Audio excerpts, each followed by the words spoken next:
And welcome to the Diamond episode 60 of Katie of not Katie's Corner of White Heat. Dude, I'm just stop, okay? Just stop. Don't even bother. We're just gonna keep rolling. You I'm lucky Brian I'm Katie. on pain meds. I'm Brian Katie. That's JJ Alexander.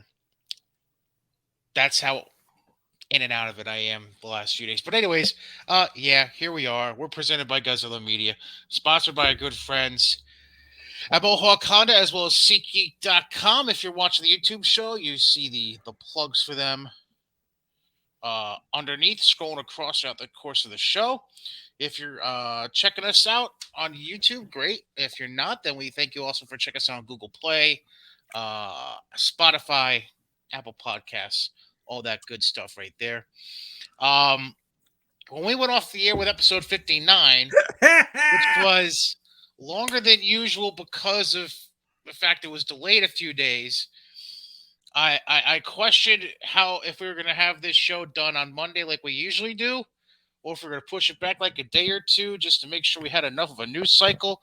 Well, JJ said, "Don't worry, we'll have stuff to talk about." And sure enough, Friday happens and shit hits the fan. Call me Nostradamus, motherfucker. We're going to dive into all that over the course of the show. But real quick, let's get the boring stuff out of the way. And it's not terribly boring because there's some some stuff to pop in. Real quick, New Japan. There was a statement over the weekend about Clark Connors being injured. Yeah. He is out at least for the remainder of July. I can't read that, so I'll just read it off my phone. Mm-hmm. Stupid fucking pictures.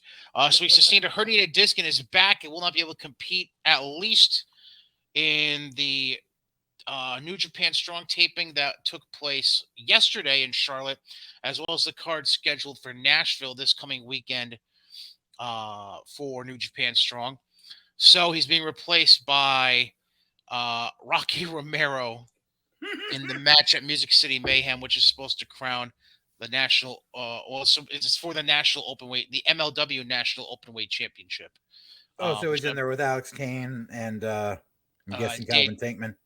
No, Davey Richards. Oh, okay. But I thought Richards was was doing the tag match with at the New Japan show.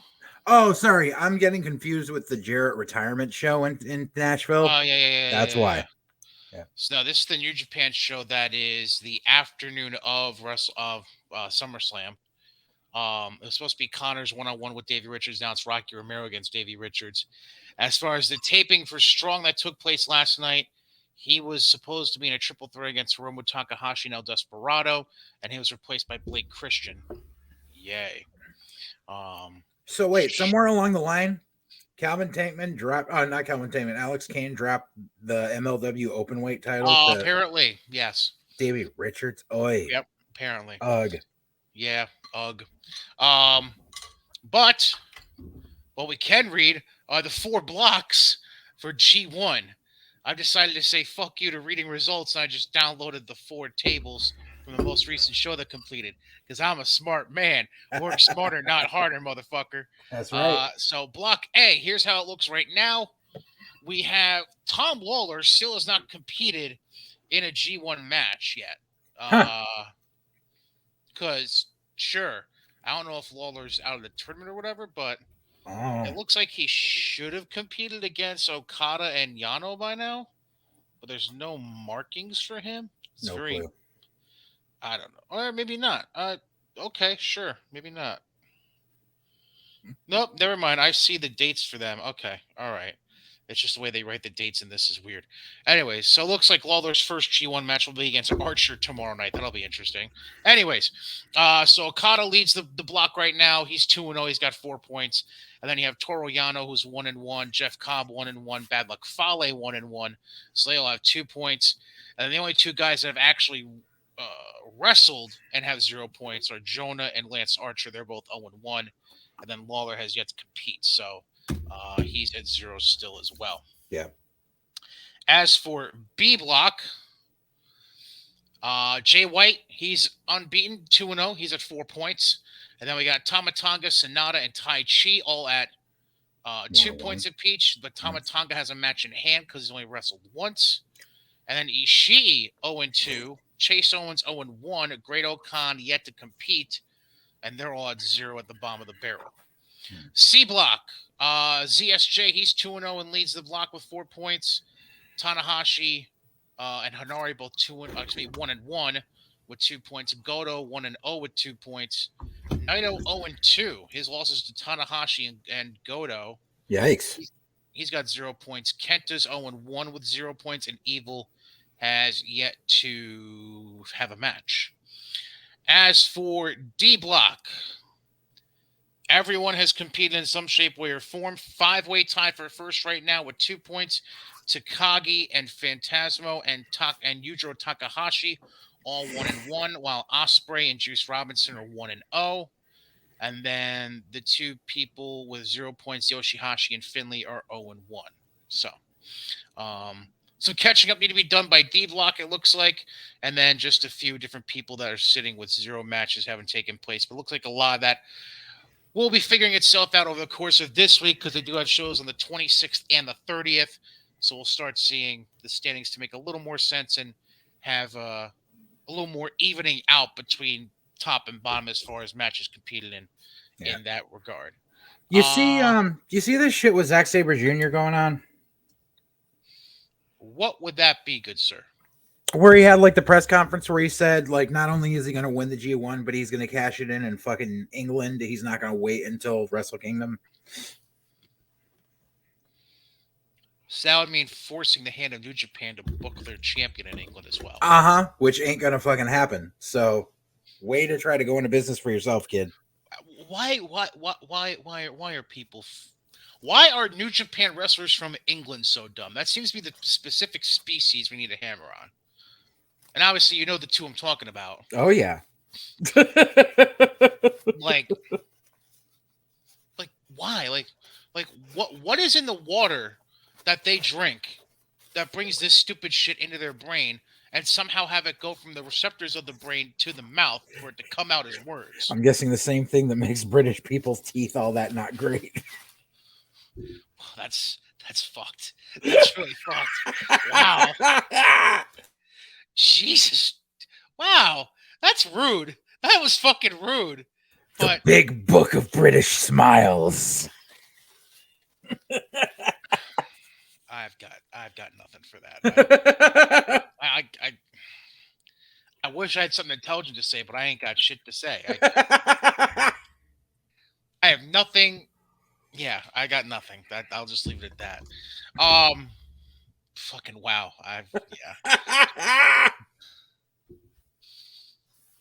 Wow. How the hell did you just? Wow, you.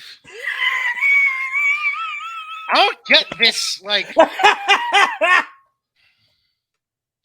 don't usually get this speechless, but that just fucking caught me so off guard. I've got nothing at right now. I legitimately have 0 to say. But at the same time, like I feel like I need to say something. It's very weird. Anyways, let's just move on because that's the end of the New Japan update. Let's actually real quick. Let me just take a look and see if there's any matches I haven't mentioned that have been booked for this Music City Mayhem show, the afternoon of SummerSlam in Nashville, as part of StarCast weekend, by the way. Buy a home from Conrad.com. The main event's still no DQ. Moxley versus El Desperado. Kushida faces Alex Shelley. Then we have, we have a few new matches here. FTR and Alex Zane in a 6-man tag against TJP and Aussie Open. Blake Christian against Hiromu Takahashi. Strong openweight title, Fred Rosser, formerly known as, oh my God, I'm blanking. Darren Young. Yeah. He's defending against Big Damo. the MLW openweight title match I just mentioned, Rocky against Davey Richards.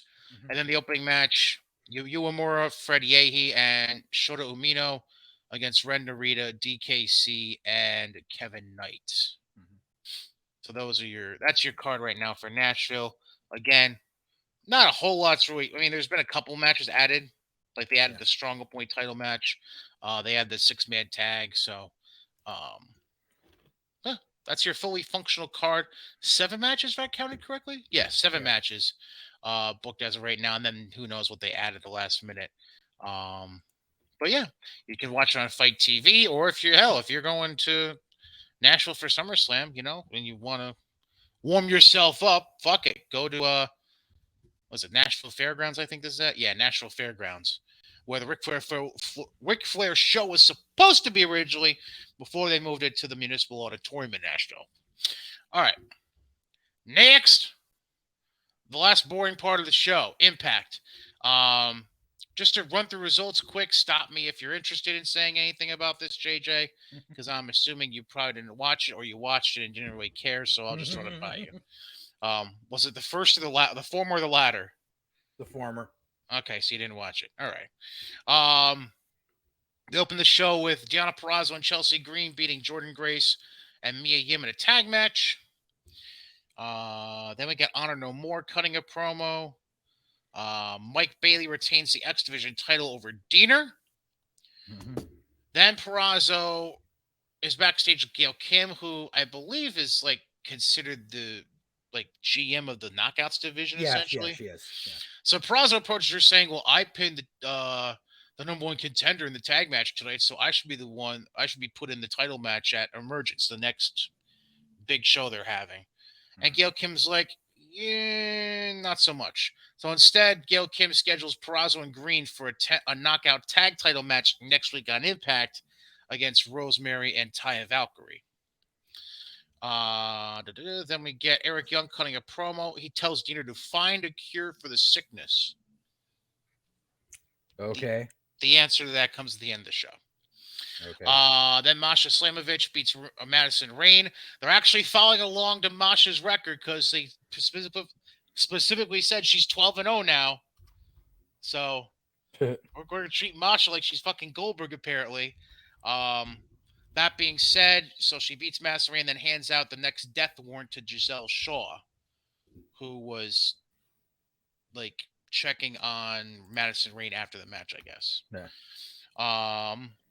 Then we have Gujar and Myers backstage. That dude needs a better name. Yeah, was it Bhupinder, I think it is? Bhupinder Gupar, yeah. Yeah. He just the dude looks like he's got something. He just needs a better name.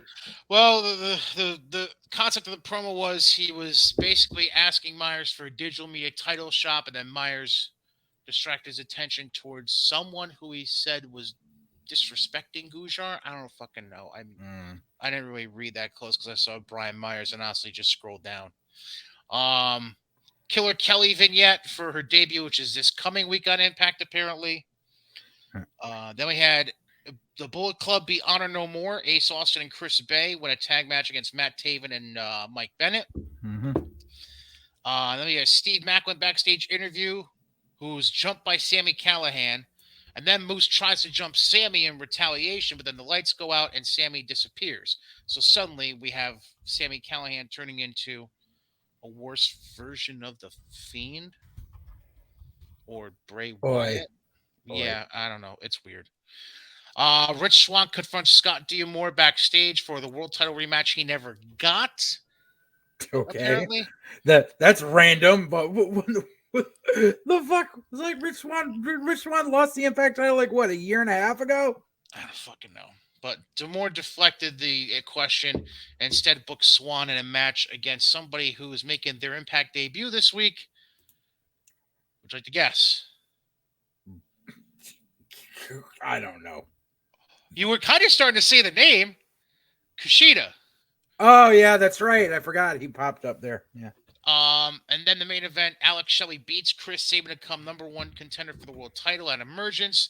Mm-hmm. They get jumped by Doring and Diener after to eliminate the sickness. There's your answer. They're referring to the machine guns, apparently. But then Kushida appears to help the Guns get rid of Doring and Diener. That's how they end the show. See, that's odd. See, in that entire equation, I would have had Sabin go over Shelley, so Sabin could go for the title, and Shelley and Kushida could reunite the Time Splitters to face Doring and Diener. Speaking of Sabin, I wasn't going to bring this up, but since you just said that, did you see the shit that Bully Ray said about Chris Sabin this week? Oh God, no! What? He apparently claims that the only real reason Sabin was ever given a brief run as Impact champion a long time ago. I don't even remember who the fuck he beat for it. I just remember it was a short reign. He beat Bully Ray. Oh, right. Okay. Maybe this is why he brought it up. So the only reason he got that brief run, the claim Bully Ray made is that it was in, how should I put this?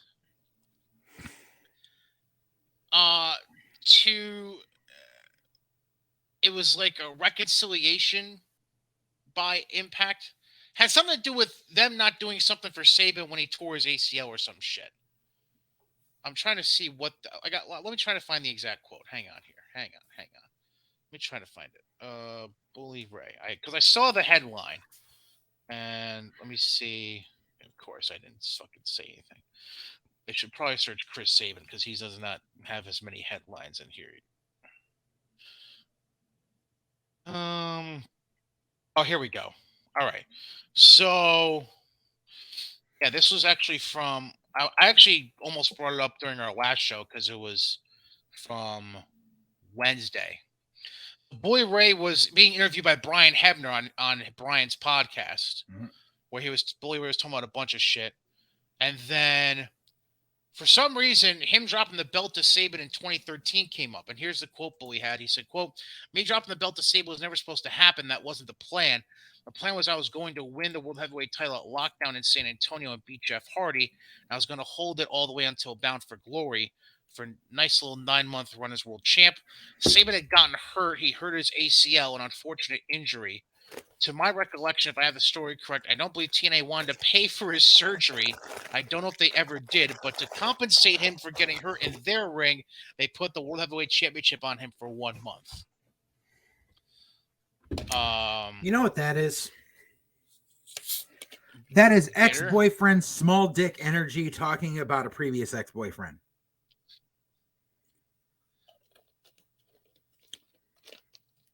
Because before Velvet was dating Bully Ray, she was dating Chris Sabin. All right. You're right, cuz. You're right. So that's just some postscript small dick energy. There's a lot of that going around this week. Well, I mean, are you shocked who it came from? No. So I wasn't shocked with the other small dick energy story I heard this week too. Give me the name and I'll see if I know this. Paul London. I haven't seen that name in the news, so I'm gonna go with a hot no. Oh yeah. When we get to the stuff about Vince, I'll come back to it because that's where it pops in. Oh, fucking great! Because it's fucking Paul London. Okay. All right. Yeah. All right. Well. Eddie Hooser. Well, you can't drive to London, but if you're driving anywhere in the U.S., you might want to consider checking out. I know that was a horrible transition. You can't find a good dentist there either. Anyways, if you're around the capital region, upstate New York, you can check out Mohawk Honda because not only are they selling vehicles to fit your lifestyle or budget, but they're also buying cars right now. And in some cases, you may be able to sell it to them for more than you even paid for it. Sounds crazy, right? Well, that's what happens with the supply chain of cars still facing challenges in the U.S., which creates a great selling opportunity for you, the consumer. Yeah, that's right. And you know, Mohawk Honda, if they're going to get you back in a vehicle, they're not just going to search their lot. They'll search all over, not just the capital region, not just New York. They'll search up and down the whole East Coast for you to make sure they find what fits you and your family. And as always, Mohawk Honda will make the buying and selling experience very easy, whether it's my boy Cars with Kern Swoboda, Luis the VIP Man Morales, Trav Landry, our man Cam McKenna, C-Mac, or just go right to the horse's mouth. Go to the main man in charge, General Manager Greg Johnson, because at Mohawk Honda, Freeman's Bridge Road in Scotia, they want to buy your car and maybe just turn you around and get you into a newer, nicer vehicle that fits your budget and lifestyle, because at Mohawk Honda, they always go out of their way to please you. Now we start getting to the exciting stuff. Yeah. Well, let me ask this way, because obviously we have two directions we can go in. Uh-huh. We can go in the direction of the absolute shit show that occurred Saturday evening, or we can go to the nationwide dominating news of the weekend and all the different branches that are coming off of this fucking tree. So where would you like to address first? Let's go with the nationwide dominating news. So just on this program as well, Tony Khan can still be fucking second place.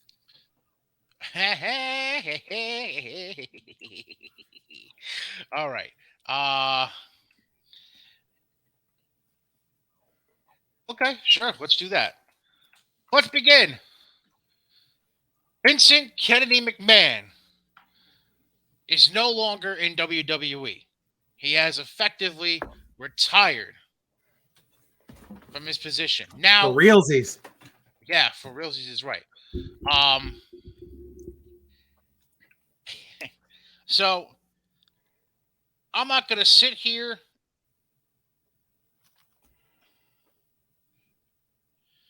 Sorry. I'm not going to sit here and say whether he retired, whether he resigned. Apparently now there's suddenly a mixed bag. The WWE came out and called it a retirement Friday. Some people are saying he resigned now over the last 24 hours. Who knows? But here's the tweet that Vince put out initially that kind of freaked people the fuck out. He said, "It's 77, time for me to retire. Thank you, WWE Universe. Then, now, forever together. Hashtag WWE, hashtag grateful." That was 4:05 in the afternoon on Friday. Nothing like a Friday afternoon news dump. Then we get to the statement that was released by WWE. I know some of you probably won't be able to read it, but I'll read it here since it's on the screen. This is from the investors portion of the WWE website, which, if you didn't know it existed, good, because neither did I. Mm-hmm. So the press release officially reads, Vince McMahon today released the following statement, quote, "As I approach 77 years old, I feel it's time for me to retire as chairman and CEO of WWE. Throughout the years, it's been a privilege to help WWE bring you joy, inspire you, thrill you, surprise you, and always entertain you. I'd like to thank my family for mightily contributing to our success, and I'd also like to thank all of our past and present superstars and employees for their dedication and passion for our brand. Most importantly, I'd like to thank our fans for allowing us into your homes every week and being your choice of entertainment. I hold the deepest appreciation and admiration for our generations of fans all over the world who have liked, currently like, and sometimes even love our form of sports entertainment." It goes on to say, "Our global audience can take comfort in knowing WWE will continue to entertain you with the same fervor, dedication, and passion as always. I'm extremely confident in the continued success of WWE, and I leave our company in the capable hands of an extraordinary group of superstars, employees, and executives, particular both chairwoman and co-CEO Stephanie McMahon and co-CEO Nick Khan. As a majority shareholder, I will continue to support WWE in any way I can. My personal thanks to our community and business partners, shareholders, and board of directors for their guidance and support throughout the years." And then obviously ends with "then, now, forever together." Now, before we get into the reaction from others regarding Vince's announcement and, well, WWE's announcement in general, let's just address the initial elephant in the room regarding this. Retirement versus resignation. 6 of one, half a dozen of the other. Yes and no. I lean more. I'm more of a 75-25. So 9 of one, 3 of the other, I guess we'll call it. And the lesser side of it, I think I would say retirement, because let's just put it out there. Nobody expected this day to ever come. It was eventually going to come, unless he just stayed until he died. That was the only thing. That's That what I was thought the would happen. that was the only life event that not life event, but many people thought like he was either going to stay until he died, or something would happen, or he would just retire on his own without any, whether it be for health reasons or whatever. Nobody thought an option C would come around, which is where the other 9 of my 12 lays, Okay. which would be the resignation. Because I assure you, especially given the minor appearances he made during this whole hubbub, plus factor in all the stuff he was doing with Theory and McAfee leading up to WrestleMania and what he actually did at WrestleMania, I don't give a fuck if he was 77 or 47. This dude physically and mentally was not ready to retire. Let's just be blunt with that. Yeah. Well, and you can call it retirement, you can live whatever you want. Yeah. This was not being done, in my opinion. This was not being done as 100% being just a Vince decision. Yeah. There was some kind of, for lack of a better phrase, a force out here. Yeah. Whether it be by his family stepping in and saying, look, just fucking get out. Whether it be the board director saying you're done, but we'll dress it up for you. Right. Whatever way it wasn't Vince's call. Let's just put it that way. Yeah, I can agree with that. Yeah. So now we get to the background noise about this. Was it because there was more to the payoff allegations? Was there other financial stuff in the background nobody knew about? Was there other misconduct stuff in the background nobody knew about yet? Which brings us to the stuff that's been kind of leaking. Apparently Vince is now being investigated by the SEC for unreported expenses equaling around $14.5 million. Yep. $14.5 million since 2006. The filing from the SEC basically says that on July 22nd, so this is Friday when he resigned, Vince informed the company of his resignation from CEO, chairman, and director of the company. And then the company also said the company has also received and may receive in the future regulatory, investigative, and enforcement inquiries, subpoenas, or demands arising from, related to, or in connection with these matters. Mm-hmm. Apparently, WWE is revising financial statements due to the potential qualitative benefit of the NDAs Vince had the women sign, as the payments were wire transfers from Vince's personal funds. The expenses will be recorded similarly to severance, a one-time expense. The payments are being made on a schedule. Henceforth, the future payments alluded to in the 8K. I'm not sure what the 8K is. That must be some kind of SEC thing. Yeah.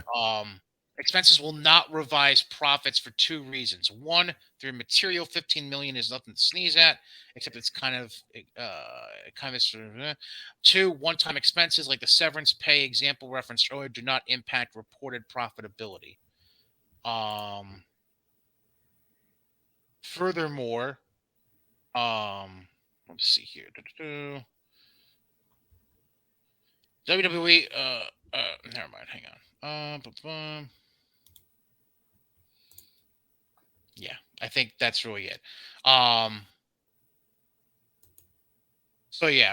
So basically WWE reported that 14.6 million. And then the SEC decided to look into it more, is what it looks like. Yeah. So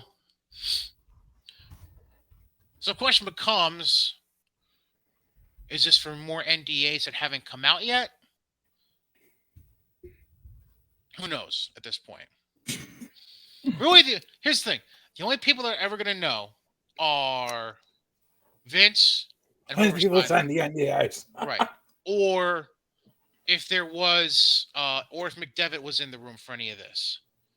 Yeah. Those are the only people that are ever going to have any kind of uh, input that'll have an idea. Um, so I don't know. It's all a tricky situation. Yeah. Um, in the end, it sounds like I wouldn't say that I wouldn't call this a cover up. Let's just put this out there. Yeah. I wouldn't call this necessarily a cover up. I just feel like it's one of those things where um things got bigger than anticipated, and everybody just made the decision jointly in the long run. It's for the best. If Vince just walks away now, enjoys his year's retirement, Right. and just maintains being happy, healthy, and living, essentially. Yeah. Anything you want to pop on and say before we get to the reactions? So, I mean, every fucking person in the IWC got their damn wish. Vince is gone.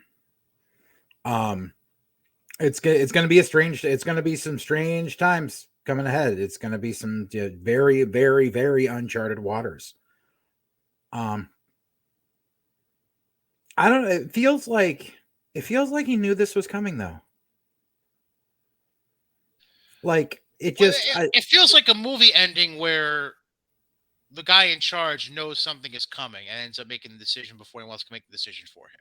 Yeah, but like look at this. Look at the past like 12 months leading up to this. Like there was no word 12 months ago of NDAs, hush money, anything like this that would lead to Vince having to say, "Okay, I'm done." Well, let's just expand this further a little bit. Okay. 12 months ago, mm-hmm. This is me being a little bigger picture here. Mm-hmm. 12 months ago, Nick Khan is just becoming a thing. Like 12 months ago, so this time last year is really when Nick Khan is becoming a more vocal face representing the company. Mm-hmm. Unbeknownst to us, Hunter right around the corner from having health issues, or they started right around this time last year. Yeah. Then you have Hunter's issues leading to Stephanie needing time off, which didn't last very long, but still, she took time off. Right. We can't say anything about Linda because she's basically been out of the public face for a while now. Yep. But you have, due to the Hunter issues, Bruce and Laurinaitis taking over doing stuff with NXT. Mm-hmm. I'm trying to remember, how long ago was Heyman taken away from doing creative of Raw? Oh, that was that was the beginning of the pandemic. Okay. Yeah. So you could expand this to 24 months, really. Because you still have the pandemic, you have Heyman losing control of creative for Raw. Mm-hmm. So you have all this stuff kind of just. It was like a very slow avalanche happening. Mm-hmm. And it just took a while for everything to eventually speed up and gain momentum coming down the hill before it entered the village. Yeah. And then obviously things got supremely sped up once we had all the NDA stuff come out. The stuff involving Vince and Laurinaitis. Mm-hmm. Now there's more talk about like Kevin Dunn being a scumbag, which we all assumed. We all knew. And just things snowballed eventually. True. But I just mean like in general, like there was no word of like the NDAs or anything like, you know, any word of any controversy of this nature last year that would lead to this day, you know, this past week, Vince actually stepping down.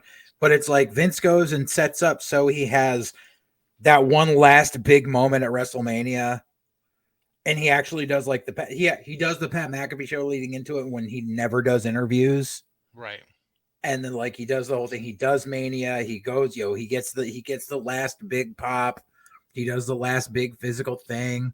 And then it's like, here we go. Let the fucking floodgates open. I'm riding off into the sunset. I did what I had to do. Well, I mean, how should I put this? I feel like if there was any forethought put into this, which I'm not saying there was, but if Right. there would have been forethought put into this, you would have thought Vince would have gone out like in April, May, like right around after, like the first 30 days after WrestleMania. I If that guess, but I was, think, if there was, if but there was thought, he really wanted to anoint Austin Theory as much as he could before it was time to go. when did he win the U.S. title? What? He won the U.S. title, I think, within the first 3 days after Mania, didn't he? Yeah, but people like you just he wanted to do what he could for the kid. He sees something in the kid, which you want to go. You want to say that Vince is wrong about a lot of shit. He's right about Austin Theory. Right, and we know that we've expressed that before. As far as running Uncharted Waters, I agree. I think we could also both agree though that it's going to take a little while for us to feel that journey, because let's just be blunt. Unless something completely out of the blue happens to really fuck things up, nothing about the current creative is going to change unless Hunter really has something in it up his ass to really want to change something. Like, I mean, there might be some minor changes, but nothing that's really going to be landscape changing. Like, I don't think you're going to see, for example, like I'll go out on a limb and say one thing right now. I don't know what the fuck this means for Cody Rhodes once he gets healthy. And that's something I know nobody has thought about yet, because Cody's he's been out of sight, out of mind since Hell in a Cell. But I think if there's anyone, if you had to make like a top 5 list of talents that are potentially shitting their pants from the news this weekend, you have to put Cody as in one of those top 5 guys. Because I'm not totally convinced Hunter was 100% on board with Cody coming back. I guarantee he wasn't. Right. Now, maybe there's water under the bridge with them. Who knows? But I just feel like in general, Cody was being put in a position for success the way he was a lot more by, I feel like that was another Vince thing. Like Theory. It was a Vince thing. Vince was going for this. I don't know where this puts Cody in the scheme of things now. I could see Cody coming back the week that he's cleared, and he walks in backstage or whatever venue they're at, and Trips just has a 6XL t-shirt with the picture of Cody smashing the Iron Cross throne, and be like, "You're wearing this tonight, kid."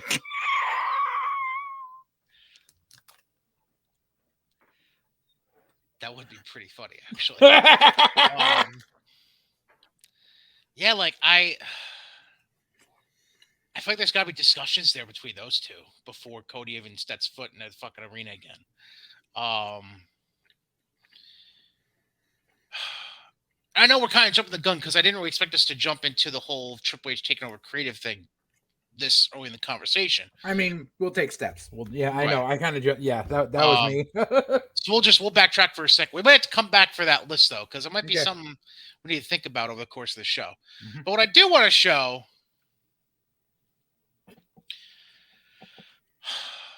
I'm going to try to not get myself angry when I show this.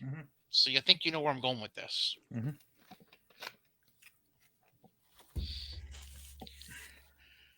For those of you on the YouTube side of this show, I apologize for showing this, but I'd be remiss if I didn't bring this up. Tony Khan, and bear with me because I need to take off the banner scrolling to the bottom of the screen with our contact info and stuff. This is within less than a half hour after Vince tweets out his retirement. Tony Khan, the IWC troll of the world. Tony Khan tweets, quote, "Thanks to you wrestling fans and your great support of AEW, I'm grateful to now be the longest tenured CEO in pro wrestling." Thank you very much to every single person watching. Whatever. That turns into he basically tweets that out, and he admits this after the fact too, because he I don't know who he did this with, but he apparently clarified the purpose of the tweet. I think it was during the media scrum after Death Before Dishonor. Mm-hmm. The whole purpose of the tweet was just to promote Rampage for that night. Sure. Right. My thoughts exactly. He's such a fucking man-child. How petty do you have to be?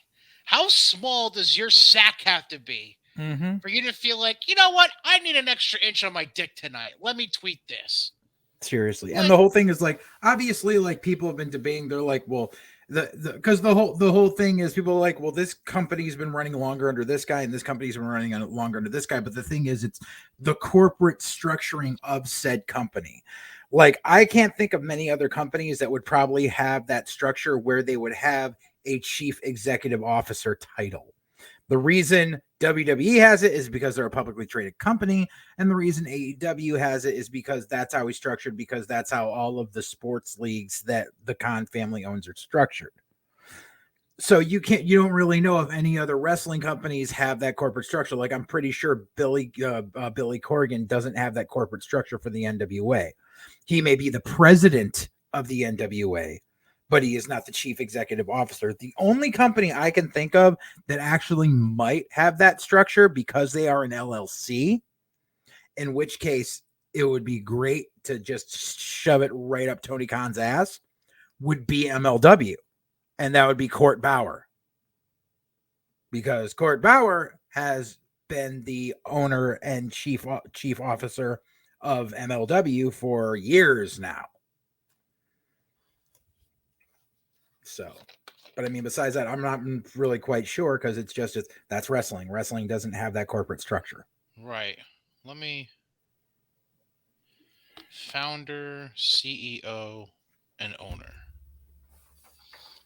And it was formed in 2002. So. Oh, so Court Bauer's listed as a CEO? On Wikipedia, yeah. I don't know about. So then Tony Khan can suck the dick. Court Bauer's got him beat by about, I don't know, 17 years. MLW Media LLC. I mean. There we go.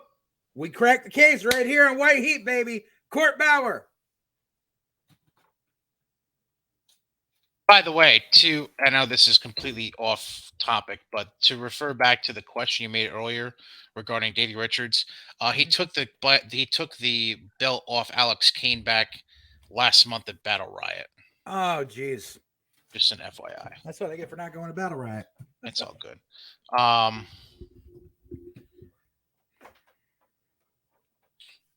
see here. Yeah, I don't really see anything. Yeah, I mean, I'd assume that would be the hammer and the nail, so we'll go with that. Yeah. So fuck you, TK. Exactly. One quick thing I want to bring up before we transition into a talent perspective with this move. Okay. I heard someone over the weekend try to claim the start of Vince's downfall and ultimate retirement / resignation / whatever the fuck you want to call it was him having the company go public. No. Thank you very much. Thank you very much. Enjoy your tea. If the company had not gone public, the company would not be what it is today. Thank you.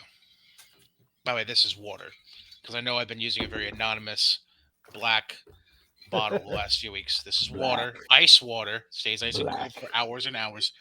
The house of black. Cheers. Ice water is delicious, especially when it's 90 degrees. Although I think it's cooled off because it did rain a lot this morning. Mm-hmm. So, thank you, God. Yeah, it's a chilly 83 now. So we're probably about the same, because we're latitude-wise about the same. Yeah. Yes, that's right. I just went into meteorology and geography within the same 30 seconds. Thank you very much. But now let's get into the greater scheme of things. Instead of having no chance in hell, it's time to play the game. Damn right. Damn fucking right. Actually, real quick, one more corporate-related question. Mm-hmm. Steph and Nick Khan being co-CEOs. Big deal, not a big deal at all. We shall see. That's that jury's out on that one. Okay. Because everyone was speculating that Nick Khan was trying to get Vince out to take the company over for himself, and obviously that's not going to happen. There's always going to be a McMahon in that chair in some way or form. And I will say, lick my balls. I could. We're going to see where Nick Khan lies now. Like we're going to see. Like, because remember, Nick Khan is the one dude on the fucking board who doesn't live in Connecticut. True. And that was the thing, was Vince made everyone live in Connecticut. So we'll see. I mean, Hunter and Trips obviously live here, and it might just be that you want to keep this position. There's going to have to be some fucking changes. Otherwise, here's a severance package. Bye. Yeah. So now getting into the Triple H stuff. So basically, this is where we're at. So Ed Koskey and Bruce Pritchard were still largely in control of creative as late as this past Friday's SmackDown, which we'll go over in a little bit. Mm-hmm. Producers were told Triple H would at least be the finish guy. And obviously now it's been announced today that Triple H is assuming all responsibilities related to WWE's creative, in addition to his regular duties. As EVP of Talent Relations. Correct. So what's being said right now is that Pritchard will remain with the company for the time being and be part of creative, but obviously not leading creative. And then obviously when Bruce was head of creative, Vince had final say on all creative until he announced his retirement Friday. Higher-ups now being told that Vince will still be available to some degree as he transitions away from the company, which I don't know if that's even really got any truth to it. Yeah. Let's see. So, on top of that, by the way, it should be noted, there's also news out there that Big Bro and Little Sis are not exactly seeing eye to eye these days. Yeah. Shane O'Mac and Steph are probably not on any good terms with each other. Mm-hmm. And Shane is not expected to be part of WWE anytime going forward. Shane kind of sealed his own fate on that shit. Right. As he hasn't been seen since Royal Rumble, and we all know that fiasco that happened there. Mm-hmm. So if anyone's trying to say, "Oh, the proud crown prince is coming to return," nope. Don't get too fucking excited. More than likely not. And if he does, it might be for like a cameo role for some shit. Nothing crazy. Right. So we have Steph 50% running things, I guess. Mm-hmm. And then we got Hunter, Paul, whatever the fuck you want to call him, running creative and talent relations, essentially. Mm-hmm. Let's start from an NXT point of view, and then we'll get to main card. NXT point of view. First off, in general, let's just say this. Don't expect any wholesale changes within the next few weeks, I don't think. Right. Maybe NXT more so than main card, but in general, don't expect a lot of wholesale changes in the next, let's say, 2 to 4 weeks. Right. Even beyond that, because like the whole thing is the current creative that's already in the process. You can't just go, you can't just do a very random sudden U-turn with everything. Right. The current creative has certain things set in motion that have to happen at next year's Mania. It's all the gaps in between that can be messed around with, but there's still certain things that are still set in motion that, unless there's something completely drastic, need to still happen. Right. All right. So let's begin down with NXT. I'm going to list off the champions. You tell me if Tripp's coming back is good or bad for their immediate future. Mm-hmm. Women's tag champs, Cora Jade and Roxanne Perez. Pretty sure the women's tag division is just completely being scrapped. All right, let's just address those two talents specifically, though. Okay, Cora Jade, they're gonna realize that no matter what they do with her, she's still gonna be a failure, and she's gonna be gone within the next year. Okay. Mention at this point, because we might as well, since we don't have an NXT TV to mention, during live events for NXT this weekend, the artist formerly known as Commander Aziz Baba Dabba Z's was repackaged and re-debuted at NXT as again. bodyguard for Cora Jade. Dude, they need to cut him fucking loose. Like he's been there. He's been with the company since 2016.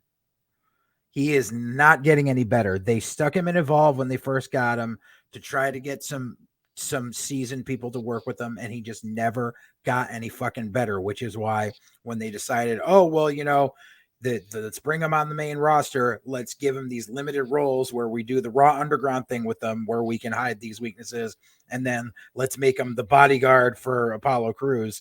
And now he's a bodyguard yet again. It's like he's obviously not getting shit, and the only reason he's there is because he checked off 2 Vince boxes.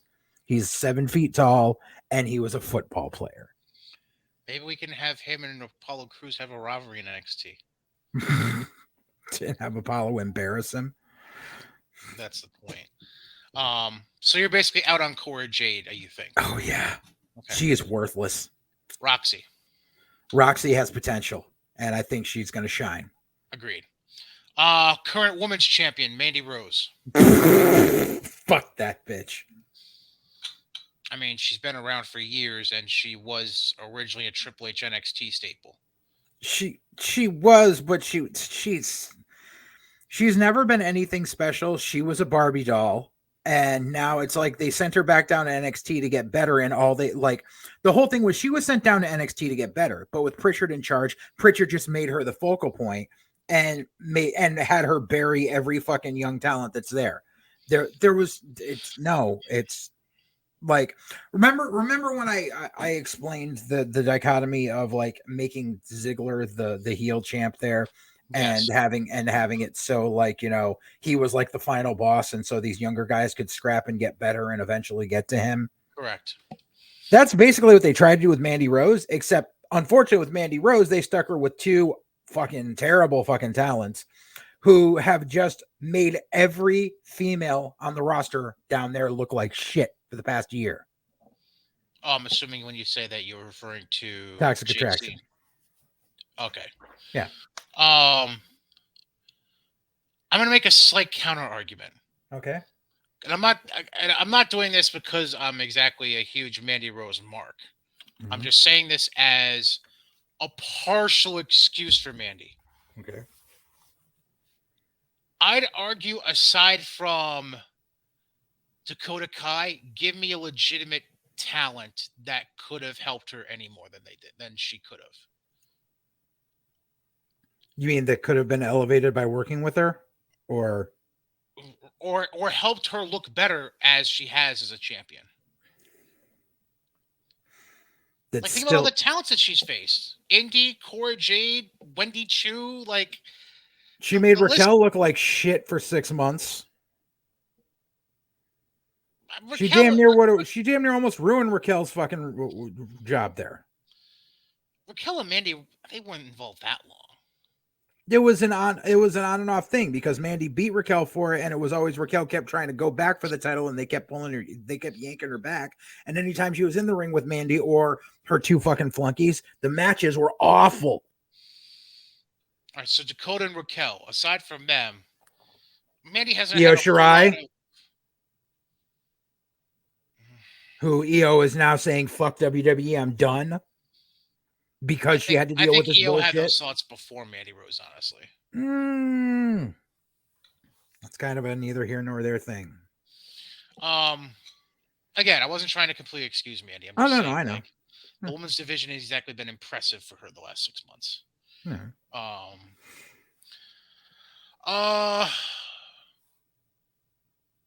Current tag champs, the Creeds.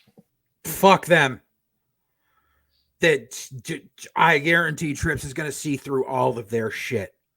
That was a whole lot of trying to hype, trying to make a new fucking Team Angle / Haas Brothers / bullshit, and they are just they have been on TV for almost a year now, and they have not improved at all. So, what direction do you go with the tag division at this point? Because again, the men's tag division, they've got stuff to work with down there. They've got Pretty Deadly. They've got Blade and Enough. They've got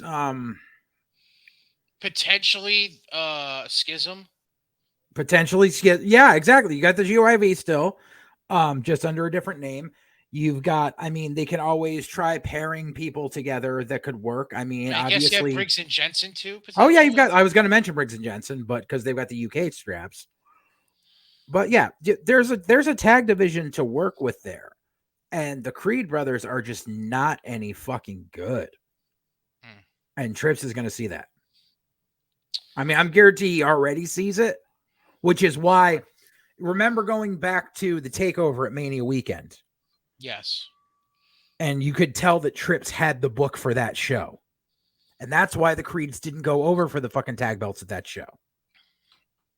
Oh, that was a triple threat with MSK and what was it? Was it Eichner and yeah, Imperium, yeah. Yeah, Imperium, yeah. North American champ, Carmelo. Sky's the fucking limit. Yeah, I mean that was a he's one of Sean's boys, so you obviously know. But I mean, rightly so. Like, he's one of Sean's boys because he has everything that is needed. He has every tool in the toolbox that's needed. Then we got to mention the last champion. Do I need to say it? Sink or fucking swim, baby. Now it's time to actually make you work. Stop push. They're going to stop pushing him like Goldberg.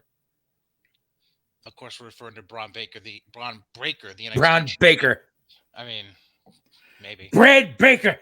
You never know. WWE's a weird place. Here's a chef's hat, motherfucker. Make it work. Here's an apron and a Your bag promo line is mustache. Or no, what's the name of the chef from fucking Muppets? Swedish Chef. Bork Laser. All he serves is borscht. All right, so let's just think of general talents. Who do you think this is good for? Who do you think this is bad for within NXT? Within NXT, I think it's good for Wesley. I think it's good for Joe Gacy. Agreed. My only question is, what do you do? I'd say Wesley is more appropriate maybe for the NA title division, not so much the world title division right now. Well, yeah, obviously. I think we're working towards that, by the way. Or if you find someone for him, put him in a tag division. So you put him back in the tag division, because obviously he's a seasoned tag worker, and he could be like a Bobby Eaton to some of those kids. I agree. I just think right now the way that the creative is working out because of the stuff eventually, because I think eventually going to have a Wesley Trick Williams rematch of some sort at some point in time. I think this has just been a slow build for him getting to Mello at some point. Yeah. My guess probably sometime around, say, Survivor Series-ish. I was going to say when they do Halloween Havoc. Okay, yeah. That's a typical NXT staple recently. I'm trying to think what they...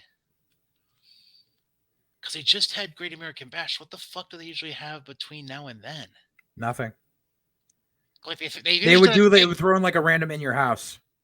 Right. That's got to be it, because typically it would have been they've done a takeover SummerSlam weekend, but they're not doing takeovers right now, at least to that extent. Which so maybe they do a takeover event now. Right. But I think maybe you at least get you're gonna get, like you said, in your house, or maybe they just call. They put together a random takeover like Labor Day weekend. Yeah. And then they work towards Halloween Havoc. A Worlds Collide, a Clash at the Castle. They've got enough time to do it. True. You have 5 weeks. Yeah. Roughly. Yeah, 5 weeks. And they've been doing this. And you have Briggs and Jensen already as the UK tag champs. So they've been doing that. They did that bit where they sent Chase U people to England and shit like that. Right. So yeah, there's a big possibility. Have they found a new? They don't they didn't unvacate the title yet, did they? They vacated the UK title. Well, I'm just saying they haven't crowned a new champ yet, have they? No, because they haven't announced how it's going to happen yet. There we go. The foundation's there for it. Yep. The foundation's there for it. Right. Put Cameron Grimes in that fucking tournament. Exactly. If I was going to, Cameron Grimes is going to be the next on my list. Either do that with him or send him up to the main roster. It's time. Like, you don't need this feud with Gacy. Just send him up to the main roster. Long overdue. I think this is promising for Zion Quinn. Oh, quick question. Yeah. I didn't even think of this when you mentioned her before. Mm-hmm. Can Hunter save the relationship with Io Shirai? No, it's done. She wants to go home. Okay. She's married to Evil, isn't she? Io Shirai. Isn't she married to someone in New Japan? Please hold. I thought she was married to Evil. Continue with your thought, but I'll look that up. Please hold. Go ahead. Yeah. But no, as far as I think it's promising for Zion Quinn. I think that Von Wagner's fucked because obviously he's not doing anything of note. Define fucked. I don't see him lasting there much longer. Okay. Robert Stone, I don't see lasting there much longer. I don't understand why the fuck he's still there. See, that's weird. That's very weird. Because we'll get to what happened on SmackDown in a second. Because you have the whole Sophia Cromwell situation. Right. Then we have the whole Max Dupree situation too. So it's like. Right. Because if Eli's gone, Eli, LA, whatever you want to call him, if he's gone, like gone, mm-hmm. Are you really going to double dip with Sophia / Maxine? Right. Or and that because it's weird how they set that up because that's why they had the backstage fight between fucking Solo and Von Wagner at SmackDown last week. I have no idea why. Like, it made no sense. But yeah, they could very well fucking send LA Knight back down to NXT and be like, I'm not done here. By the way, I'm not finding any. Then maybe it was Kairi Sane that was married to Evil. I know Kairi Sane is married. I always kept confusing. I thought because I would always confuse those two as to one of them's married to Evil. Well, I'll look up Kairi Sane, but I'm pretty sure Kairi Sane is married. I just don't remember to who. But go ahead. But yeah, I don't see anything for either of them. Does not say who she's married to. Just says she was married 2 years ago. Oh, okay. I'm not sure. I mean, Solo Sikoa is going to make it to the main roster eventually anyway. I just don't know in what capacity. Right. It's just a matter. Yeah. And how quick. Right. Sangha might have a new lease on life with Trips there. How? I think Trips is willing to give him the whole thing is Sanga's got years under his belt. They just haven't known, like, right. They just haven't been able to figure out what to do with him. His niche. Right. Basically. Like, they could very well take Sangha when he's ready and bring him up to the main roster and put him and Shanky together. I'll give you someone else who I think it's sink or swim with. And I don't know if this is totally his fault. I feel like he's been dealt good hands and bad hands when Bruce was running things. Duke Hudson? No, but that's a good one. I think it's sink or swim for Grayson Waller. Dude, yeah, I don't see anything in Grayson Waller. And I gotta say this, though. He has a lot of charisma. Compared to some of the guys you mentioned, yeah, he's got a lot of charisma. I guess. I don't see that. I don't see him like not to insult some of the people that are employed by it, but I see him as an Impact guy. At the same token, he doesn't really have. This is a weird question to ask because not everybody necessarily needs to have a solid one of these to succeed. What the fuck is his gimmick at this point? Exactly. Like, what is he? Aside from being what I'm assuming is a former basketball player who also... No, he was a former boxer. Was he also a basketball player too? I don't think so. But anyway, he's a pro wrestler that wears boxing shorts Right. because he used to box. Woohoo! Right. What's the big And like fucking his gimmick originally when he was a babyface was that he was a thrill seeker and he liked to windsurf and all this shit. And then they changed that when they realized he wasn't getting over and made him a heel. And now, like, yeah, like, and then like they, but the whole thing was like, yeah, he was a former boxer who's like, I'm a media influencer, but then they kind of dropped that, and now he's just Yeah, kind of a smarmy Australian, and right. that's it. Who Oh, happens to wear boxing shorts? yeah. Speaking of people who are fucked, ass bitch and not Wendy Williams are both fucked, Fair, fair. and Here's one I rightly can't. so. Here's one I can't. Maybe I'm just too stupid to realize one way or the other.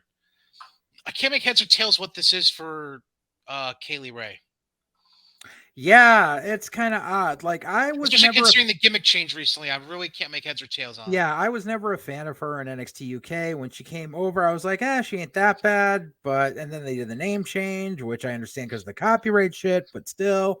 And I mean, but she's what do you call it? Yeah. I don't know. Trying to think. We should bring up probably the women's number one contender, Zoe Stark. See, I don't see anything in Zoe. I like okay, so Zoe's a mechanic. Zoe is functional. She's sound in the ring, but she has no charisma. None whatsoever. And the thing is, like, and I hate to say it, but with the women's division, you have to have that charisma, or otherwise you have nothing. And like it's like I know she's there because she was Booker T's like star pupil, but I don't see You know her. who else was a star pupil? Hmm. Ember Moon. Look where she is right now. Dude, she needs to shut the fuck up. Yeah, we know. Last person I'm going to specifically name from NXT before we move to main roster. Okay. Just because he's booked in a main program. Devlin, JD McDonough, whatever you want to call him. I don't know. Yeah, he's in the same category for me as Kaylee Ray. I don't know. I don't have heads or tails on that yet. Yeah. Legato.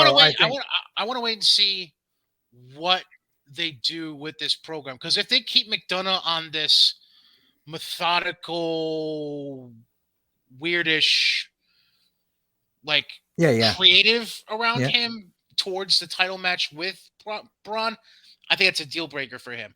But if they can provide some more edge to JD, and have him get more aggressive with his character, instead of just being, well, I know where this muscle is, I can tear the tendon this way. If we get to keep getting that shit, he's done. Right. But if they can change the tenor of where he's going with the character, then I say he's a lot more swim than sink.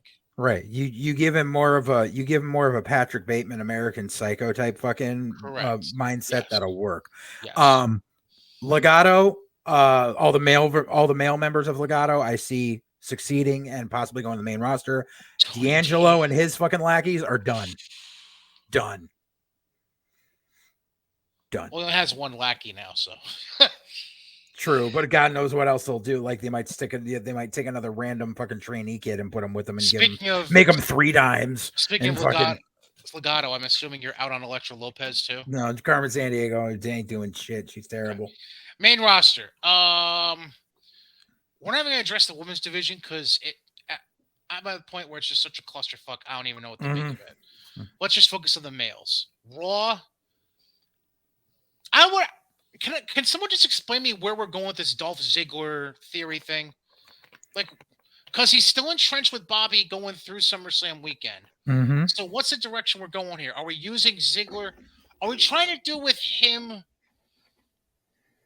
Or basically at the point where we're going to feed veteran talent to Theory to prep him and prop him up for when he does cash in? Because let's just call a spade a spade. He's not fucking cashing in this weekend. Right. Like, it's not happening. I'm sorry for people who might want to go to Nashville and see that shit.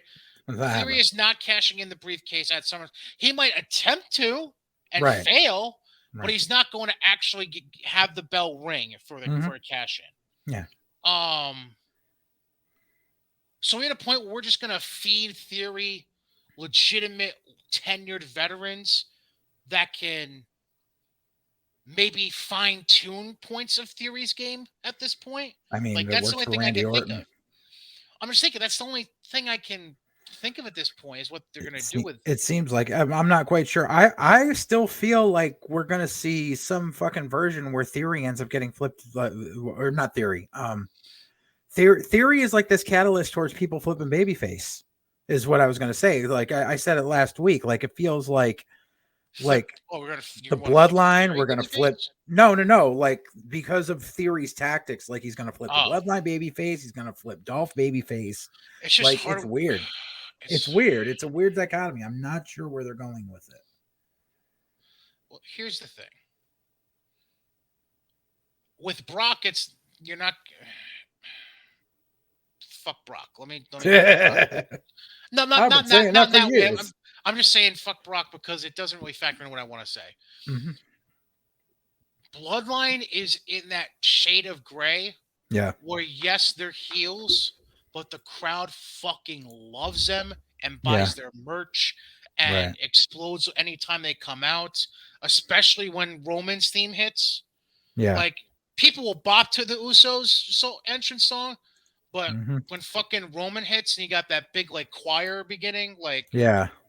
that fucking crowd buzzes, man. Like again, it's that shade of gray, man. Like they're booked Yeah. heels, but and they talk like heels, they act like heels, but crowd fucking eats them up, man. I don't think there's really anything you could do to change that at this point. Like you basically need them to. The only way I think you ever get the bloodline really, really heelish is if you run a program with Dwayne as like the super face of the program. Mm-hmm. That's the only way at this point. Like Drew isn't a game changer. Cody isn't really a game changer. Yeah. Uh maybe Biggie. Maybe that's just you're not gonna get that with Shin. The only way you'd ever get that with Shin is if you book a title match in Japan with Shin. Right. I don't know. I mean, like I get what you're saying, and I kind of agree with it, but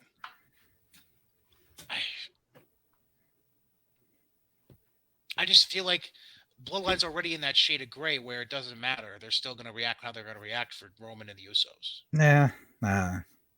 Like I said, it's weird. I'm not sure quite. And plus, I don't know where you go with Ziggler after Theory. Yeah. Unless you have a Theory win the belt back after a month of not having the belt from last That's a good possibility. Like, that's the only thing I can think of if you're trying to do something prolonged with Ziggler and Theory. And then have Theory and Ziggler have a good program for the U.S. title. Yeah, I could see it. That's the only thing that makes any sense. So Theory, obviously, that could very well be a good catalyst for have Theory win the U.S. title back and have Dolph be the guy that keeps Theory from cashing in, and Dolph being like, you need to focus on the title that you have and realize that there's already a target on your back before you start trying to take the bullseye on someone else's back, and just stay on him about the U.S. title. That you could get a few months out of that. Amen. Amen. Thank you. All right, so we just covered the U.S. title. I mean, Usos, they're always going to be a thumbs up. Let's just put it that way. Right. I think they might take the tag belts off them this weekend. I think that's a distinct possibility. I wouldn't be shocked by that. Like, and just let them like do something where one of them gets kayfabe injured, so they can't automatically go for an automatic rematch, but that way you can still have them on TV at Roman's side, even though they're not medically cleared. One of them's not medically cleared. So you've got that whole thing going, and you can have the Street Profits go and run with the tag teams that they have left. Right. Roman, obviously a thumbs up. We don't have to debate that. Yeah. Lashley. I don't know. I don't think he's got much time left. Lashley was a Vince contract. What? Do we have any word on his contract status? No clue. Right now? No clue. But I mean, he's He's in his mid 40s. I don't see him. No. I heard somebody rumor this weekend, by the way, that Lashley, his body is not natural. I don't know. Bobby's always been pretty strict on his workout regimens. I agree. And he doesn't seem like the kind of military guy that would put himself in that situation. Yeah. Like I'll be the first person to call out guys on the gas, and especially if I don't like them. But I mean, like I said, Lashley is a hell of a nice guy. I just never appreciated anything he's done in the ring. But yeah, no, he's not on the gas. And he's always had a pretty damn good physique, even going back to his early WWE run. Exactly. And it stayed the same level when he was in Impact, which is like Impact ain't got no fucking wellness policy. So if he was going to get juiced up, he would have done it there. Correct. What titles am I forgetting? Oh, Gunther. Gunther's golden. He was an NXT. Trips had a hand in NXT UK and bringing in Gunther originally. Right. So he is golden, and especially now with the shape that he's in, sky is the fucking limit. I don't know if you saw pictures. They started teasing at house shows this weekend of a program between Gunther and Drew.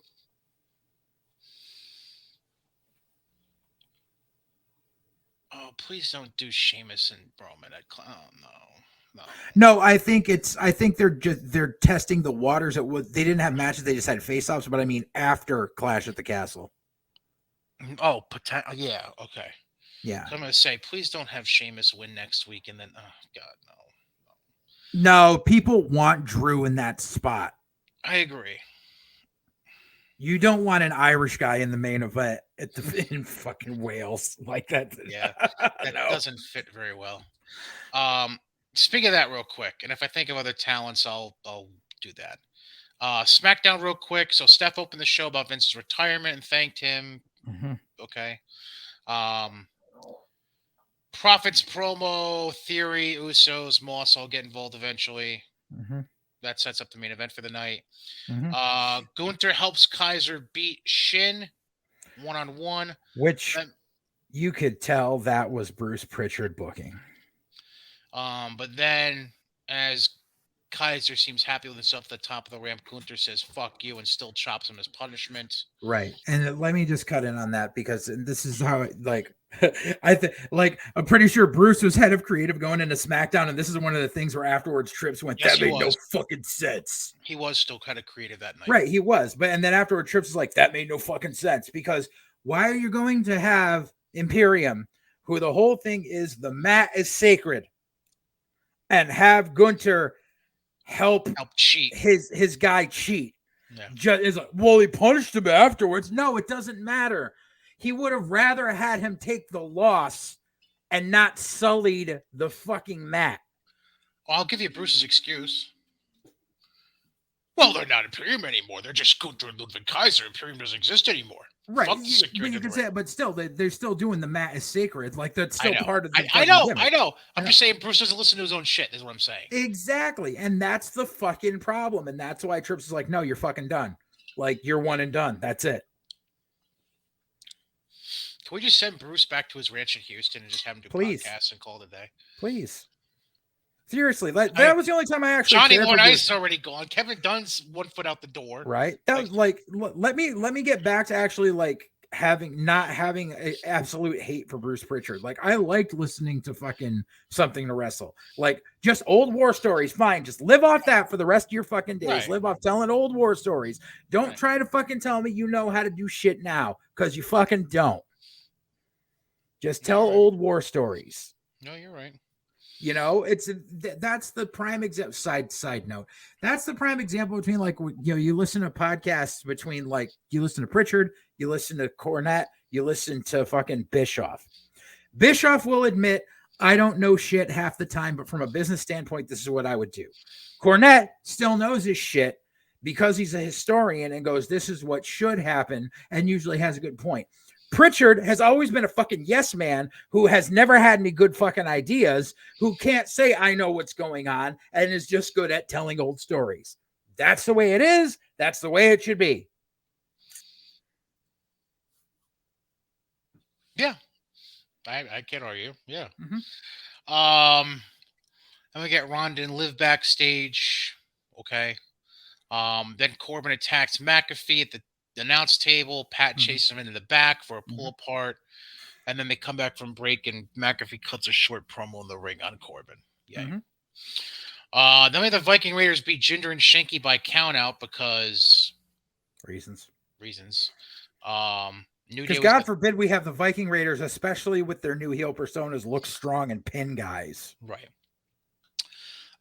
Then we had the promo segment with the Brawling Brutes and Drew in the ring. Mhm. Sheamus, Shillelagh match. Sheamus presents. No, no, no. That's not what's being called. It's being called a good old fashioned Donnybrook match. But yeah, it's a fucking shillelagh match. Let's just call it what it is. To determine number one contender, that's going to be this coming. So the go home for SummerSlam is what it's going to be Mhm. on. Usos and Heyman backstage. Heyman basically telling them not to take out Theory, to take out Moss. Mhm. Sure. Raquel beats Sonya Deville. Yay. Whatever. Mhm. Question though, over the last few weeks with this Lacey Evans shit, what is stopping Aaliyah from just fucking jumping her during these fucking promos? Exactly. They're in And the that's what, ring. yep. Mhm. They're in the ring. Aaliyah's just standing there like a fucking lump in And a this log. bitch goes rambling on for 5 minutes and then Right. turns and punches her. Like, and the closest we got to any physicality was Aaliyah finally being like confronting her when she was done talking, and Lacey laying around with a woman's right. That's the closest you got to physicality in 3 weeks of this bullshit. And apparently, they're finally gonna wrestle this coming Friday. Like, We're yeah, at a and point that's where nobody fucking cares anymore. exactly because no one fucking cares about either. Both of them are terrible fucking talents. So, like, what are we doing here? Then we get Jared backstage interview with Kayla. He's gonna go from refereeing one of the best tag matches of the year to facing a 73-year-old man who likes to gig himself in a parking lot. Although no, they yelled hard. They. By the way, you finally saw the clip that I. yes, Okay. I watched it. Yes. Am I right? Did when Jared hits Flair? Did I hear right? Did I hear Flair say you hardwayed me, and Jared Yep. say you're goddamn right I hardwayed? Yes. Is that what I fucking heard? Yeah. Like, way to. Oh my god! Like.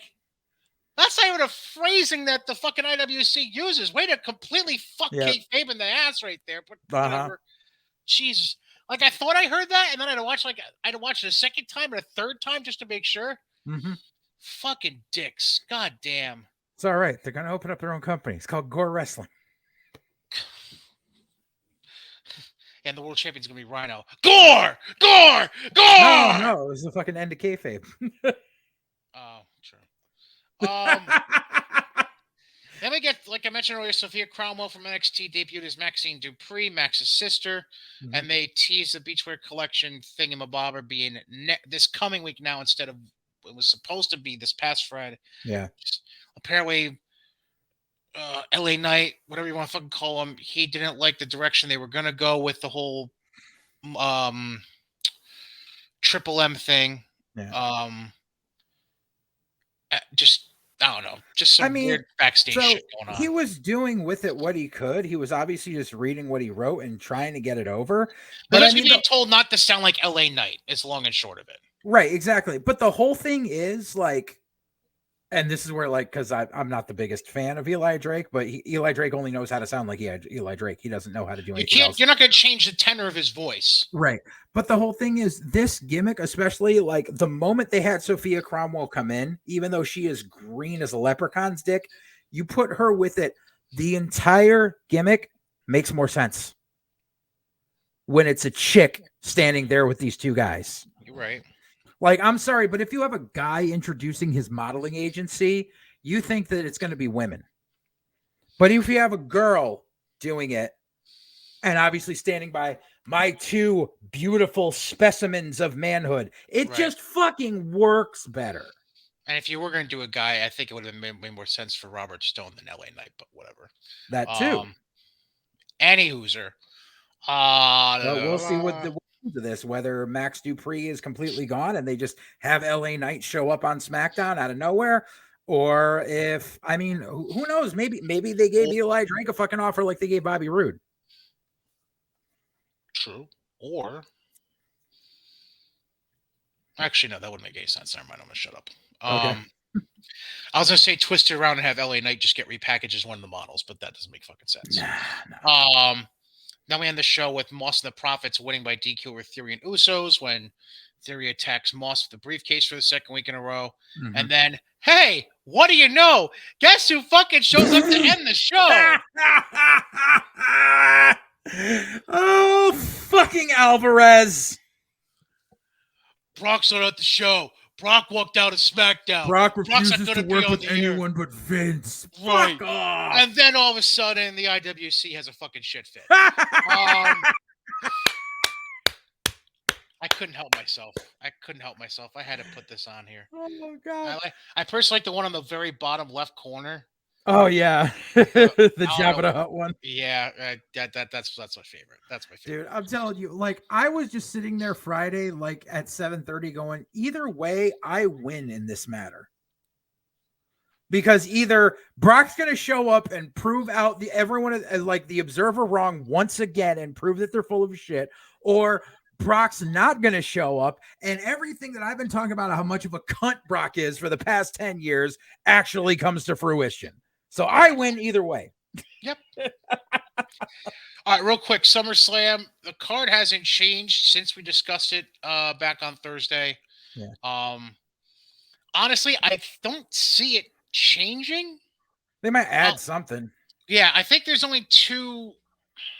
They could probably add Gunther and Nakamura. Right. I also see them potentially adding for a pre-show match. You might get New Day versus the Viking Raiders. Yeah. Maybe. No, that's happening this weekend. That's happening this Friday. Oh, they are actually going to have a match on Friday? Yeah, I thought they advertised that for the go home. I honestly didn't notice that. But hypothetically, you could spin it around because they don't have a problem spinning matches around real quick. So who knows? Right. Yeah, so just run down the card real quick. Roman and Brock, we know what that is. Mm-hmm. McAfee, Corbin, Lashley, Theory for the U.S. Mm-hmm. Usos and Profits with Jarrett as the referee. Mm-hmm. Liv and Ronda for the SmackDown Women's title. Riddle and Rollins. Bianca and Becky for the Raw Women's title. Mm-hmm. And then Logan Paul and The Miz. Mm-hmm. Yeah, that's the card. Man, it's still a solid enough show. Oh, yeah. Predictions, I'll just run through real quick. I'm going to say Roman, McAfee. I'm going to lean towards them putting the belt back on Theory, but I'm not totally confident saying that. I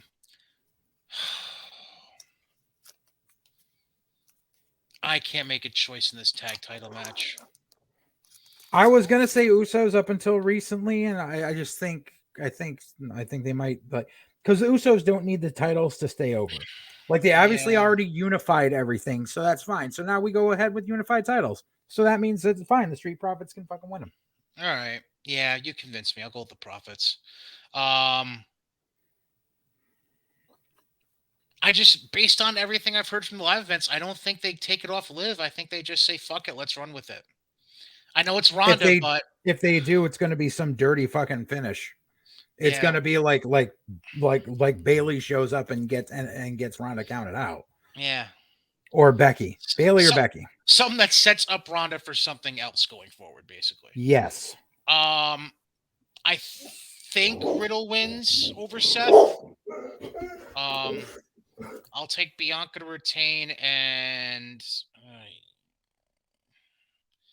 I think I'll go with Logan Paul. I don't like it, but I'll take it. Logan Paul's going over, yeah. So that's that. All right. Now let's get to the Hold on. Oh wait, there's one other thing. I got to get back to that Paul London story. Oh yeah. Paul London thing. Yeah. The last So apparently sometime during this weekend, Paul London was interviewed or just came out with something where he basically said that there was some time when he was employed there where Ashley Massaro came to him crying about some advances that Vince had made towards her. Oh, that's who said that. Yeah. Real fucking. I never read it. Yeah, real fucking convenient that you can go and tell a story about someone who's been dead for 3 years so they can't corroborate it, just so you can talk shit about Vince once again and get some fucking ink. Yeah, that's Paul London's a piece of shit. Yeah, I was wondering who said that. I just didn't, because Ashley's been dead for 3 years. I didn't think it was necessary to open that can of worms. Exactly. But like,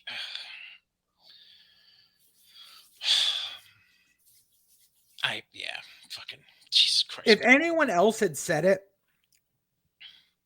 I might have believed it. But because like, it's Paul here- London. Because people are like, well, maybe it's because Ashley was one of those people that signed an NDA, and so then this could have come out in 2020 after she had died, Right. and this snowball could have started rolling a hell of a lot earlier. Correct, and correct. All right. I will. All right. So I'm gonna start with this briefly because I just want to roll through Friday's Rampage quick, which I'm sure you didn't watch, neither did I. But it was. And we can also go over what they've advertised for Dynamite this week. Okay. Hangman and Silver beat Butcher and Blade in tag action. Big surprise. Claudio cut a promo. Lee Moriarty went over dirty against Dante Martin by holding the ropes. Interesting. So Lee Moriarty, who just got fucked over and had a guy turn heel on him 2 weeks ago, is now turning heel. Yeah, I know. Then we got Baker and Jamie Hayter beating Sky Blue and Ashley. It was their last name for Ashley. I don't know. And then Jay Lethal beat Christopher Daniels in the main event, and they went off the air with Lethal, Sanjay, and Satnam Singh beating up Chris Daniels after that. Because they needed Lethal to get a victory right before the ROH show. Exactly. This is such paint by numbers fucking booking. What do we have here for? Let me go to Twitter and bring up AEW's account and see. Oh God, LA Knight is trending. Oh God, hold on. Hold on. Why is LA Knight trending? Oh, it's just people. Oh, Jesus, fuck. I'll read you one tweet. It's nothing bad. Okay. It's just people basically saying, please bring back LA Knight as LA Knight. That's basically what we're saying. Okay. The one tweet I'm seeing, though, specifically says, Triple H, please bring back LA Knight, Pete Dunne, Johnny Gargano, Dominic Dijakovic, and maybe Bray Wyatt, and please get rid of the 24/7 title. Those are all not half bad ideas, I might say. I'm pretty sure he'll be calling Johnny, but I know Johnny said in a recent interview that he wants to be home for the entire first year of his kid's life. That would be nice, actually. Which is, it's commendable as fuck. So let Johnny let Johnny take a rest until what is it? What it'll be like February next year? Yeah, something like that. All right, so Fight for the Fallen. Before we get into Death Before Dishonor, Fight for the Fallen is this Wednesday night in where the fuck are they? I don't even remember where they are. But anyways, so we have a handicap match of Tony Nese and Smart Mark against Swerve Strickland. So basically a singles match with Mark Sterling just kind of there. Right. We have Mox defending the interim world title against Roosh.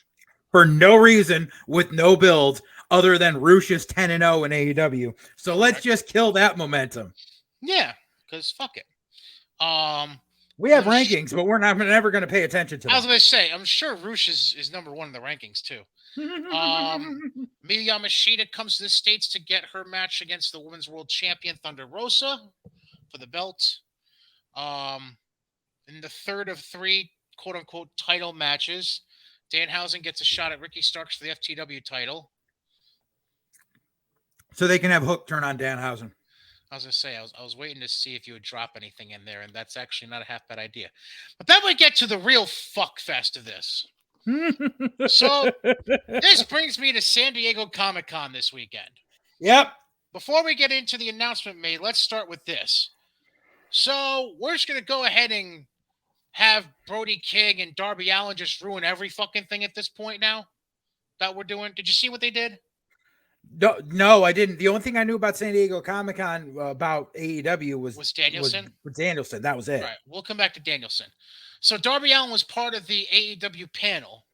Yay! I'm sure there was a huge turnout for that. I'm assuming the panel was over by the time this happened because I didn't see anybody else on the stage aside from Darby when it happened.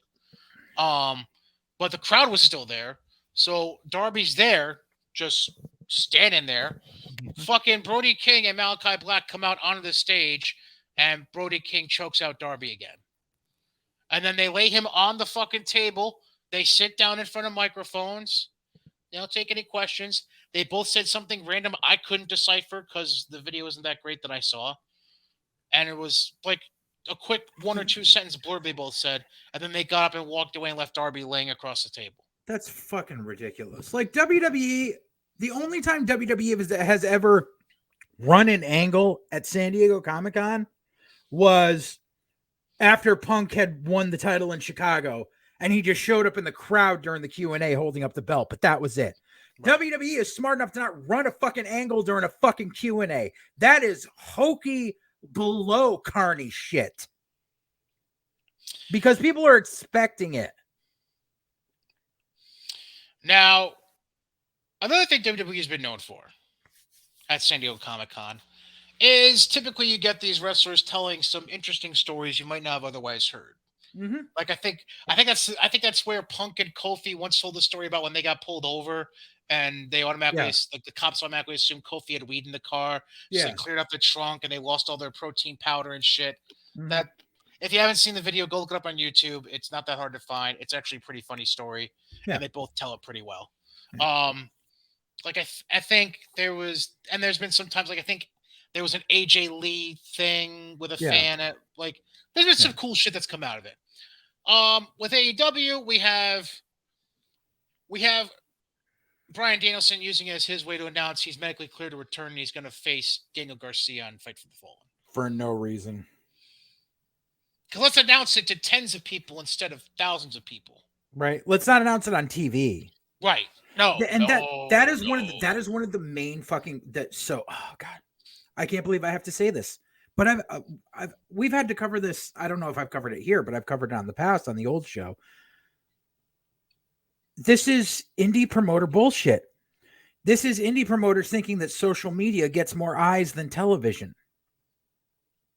Like they think that social media is the end all be all of advertising, which is why indie promoters don't do shit like try to run commercials on local TV stations or go out and fly or take out ads in local newspapers or shit like that, because they think that social media is everything. Radio stations too. Radio stations, yeah, exactly. Yeah. Unless you're Matthew James and work at a radio station, that's a little different. Right. That's whatever. That's my boy right there. I'm mad. I had to do a shameless plug for him. I couldn't help it. So now we get to. I don't even want to. I don't know. I have to turn around for this. I have to personally reflect and harness my anger before turning back around and facing the screen. I'm just staring at the banner of my other old podcast I used to do and just trying to find the presence of mind, hence the brain in the middle of the banner, if you can see it. I'm trying to find the presence of mind to keep calm before I begin discussing the complete whatever happened on Saturday night. I'm trying to collect myself. Hi, Derek. Nice buyout. Nice series you got going on ESPN. Hi, Derek Jeter. Waving at you. All right, now I'll turn back around. Okay. So let's begin with this. And this is something you said to me, but I'll vocalize it before we get into what was the card for Death Before Dishonor. Mm-hmm. It's almost like Tony came off a Coke binger and finally realized, oh, I signed dudes that need to be on this card. Let me call them quick. Because you suddenly went from 6 to 7 matches to 11 matches by the time the curtain went up. Mm-hmm. All within 72 hours, basically. Mm-hmm. From the time Dynamite went off the air to curtain up Saturday night, you added 4 matches out of fucking thin air. Mm-hmm. Like, fuck me. But they advertise them on Twitter, so it counts. We just went over this. That's what I meant. That's why I said it. Not to mention, you now went to 4 pre-show fucking matches. Mm-hmm. No pre-show for a pay-per-view needs 4 fucking matches. Okay. Plus, let me just mention this. Let me just mention going into this. Yeah. On any time during Dynamite or Rampage in the past couple of weeks, did they mention how you could view this pay-per-view? I know they did Wednesday on Dynamite. Because I remember you have to view it on Bleacher Report. Yes, okay. I distinctly remember Sockface mentioning it. Right. So yeah, so you could watch this on Bleacher Report or Fight TV. Of course, do you know what the overall question was of people who were trying to watch it was for the past 3 weeks that was never addressed, even though the answer was automatically no? Oh, I was going to say price, but go ahead. Can I watch this on Honor Club? Well, I mean, it's probably not on the website anymore, so that was why it would be. Honor Club's still running. Because Tony Khan's still taking people's money. Which is why people kept their Honor Club memberships after fucking April or after March when Tony Khan said he bought it, because it was said that Honor Club would still be up. And so people figured, well, other Ring of Honor pay-per-views are on Honor Club, so that means I can watch this one, right? No. So Honor Club is nothing more than WWE Network minus the live events. Yeah. It's all the old footage that you have to watch online because it hasn't been fucking, most of the old shit hasn't been transferred over to HD. I was going to say pre-HD. Jesus fuck. But he has to keep that running because he's got to recoup some of that $30 million somehow. What a cocksucker. God damn. Well, trust me, we'll be calling him that more in a little bit. You know what? Before we even get into the card, let me appease you with something I want to show. Hang on. Hang the fuck on. I have a slideshow of 7 pictures to roll through. I'm going to save the last picture, actually, for a specific match. Let me roll through this slideshow here. Here's picture number 1. And if you're on the audio only side, I'm just going to tell you this. They're not pretty pictures for Ring of Honor / AEW.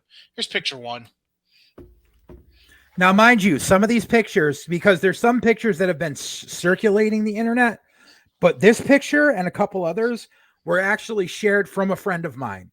These were actually taken by Leo Connors from the Wrestling Talk Show up in New Hampshire. And these are all pictures you sent me on posting, so just so you know. Yeah, so this was one of the ones that Leo took because, like I said, Leo has a Wrestling Talk Show. And I just want to give him a shout out. I know it's like local access in New Hampshire, but I think it also has a streaming online. But yeah, it's another Leo picture, and then that's Leo. Yep, same Leo. And that was because that's from where Leo was sitting, because that was the first picture he took was Bobby Cruz actually got to thing, but you can see. So Bobby Cruz, this is when he was facing the crowd. The hard camera is at his back right now. Mm-hmm. So you can see past the second row, those are all empty rows. Mm-hmm. And this is after the Willow Allison K match from, I think that was on the pre-show, wasn't it? Yeah, that was the last match of the pre-show. And that's them facing the hard cam side. So you can see up top there, all the empty rows. Now, during the pre-show, what they did. This during the 6-man tag from the pre-show as well. So they're facing, you can see them facing the other side, and that entire section is empty. So what they did was during the pre-show, they took everyone that bought tickets, because a lot of people bought tickets either on that side or in the upper bowl. But the thing was, they bought them in the upper bowl in the curve. Right. So that way they could see downwards at the ring. Yeah. They took all of those people who had bought upper bowl tickets and who bought tickets in the curve and put them over on the other side, so that when hard camera would face it, they could do a wide angle shot and it would look like a full crowd. Because that's the thing, is like, there's one guy on Twitter who's like, that's Photoshop. Look, I took a picture from up here, where you can tell that he was standing like where a concession stand was. Mm-hmm. And he did a wide shot. The thing was, you don't see all the sections below him are empty. Right. And okay, so there's 1, 2, 3, 4, 5, 6 sections you see there. that are all full of people. Each section is only 150 people. So, okay, you know something? If this was 2004 Ring of Honor, it's fucking amazing because they're just starting out, and goddamn, you drew fucking 1,200 people. Awesome. This is a pay-per-view. This is that is like, people want to bitch about like how low the crowd was for December to Dismember. Like, December for Dismember had more advertising than this did. And I'm sorry, it's a fucking pay-per-view. And you're in Lowell, which, I'm sorry, but that's Lowell has a decent wrestling following because that's where Chaotic runs in Lowell all the time. Lucky Pro Wrestling runs in Lowell all the time. I think Atlantic Pro runs in Lowell at least a handful of times a year. Like, the wife's family lives around Lowell. I know that there is a wrestling fan base up there. You did not tap into it. Nope. Then we get to the other news that apparently was occurring backstage before the show. Oh, I'm ready. It's not referring to the world title match. We'll get to that later. Oh, I know. So apparently, Tully was never going to be there Saturday night. Yep. Because he had commitments for his prison ministry group back in Texas, right? Is it Texas? I think so. Yeah, it's somewhere around. Yeah. He's either in Texas or North Carolina. I can't remember. I want to say Texas. That's Tully's thing. Tully's a fucking Tully's a minister. So, so in storyline, they had Tully Blanchard Enterprises purchased by Prince Nana and rebranded as part of the Embassy. And now there's reports that Tully is not factored into any plans going forward with Ring of Honor or AEW. Well, and I don't blame them because they've treated Tully like shit since they used him for the nostalgia thing with they used him for that nostalgia thing with during the Daily Show, during the Daily's Place shows back before, they used him for the stuff with JJ Dillon and stuff. But I mean, they've done nothing with Tully. Like, you gave the Revival Tully because, like, oh, they're like the Brain Busters and blah blah, right. And then you never had Tully fucking talk for them. Right. And Tully's a hell of a talker. Well, they need Tully really to talk for them. They kind of did because I will admit they've gotten better at promos in the last 12 months than they had been. Oh, when they first came in, yes, they needed the help. They needed help with promos. Yes. But so you fuck over Tully, and then so this is your story. They don't mention it to anyone. Nana wasn't even supposed to fucking be there. If you look at the pictures, Nana's in fucking jeans. Like, literally, he just showed because remember how I said John Walters was supposed to be there? Mm-hmm. So Walters was there with Josh Woods and someone else. They were the judges for the pure title match. They showed them ringside sitting in their street clothes.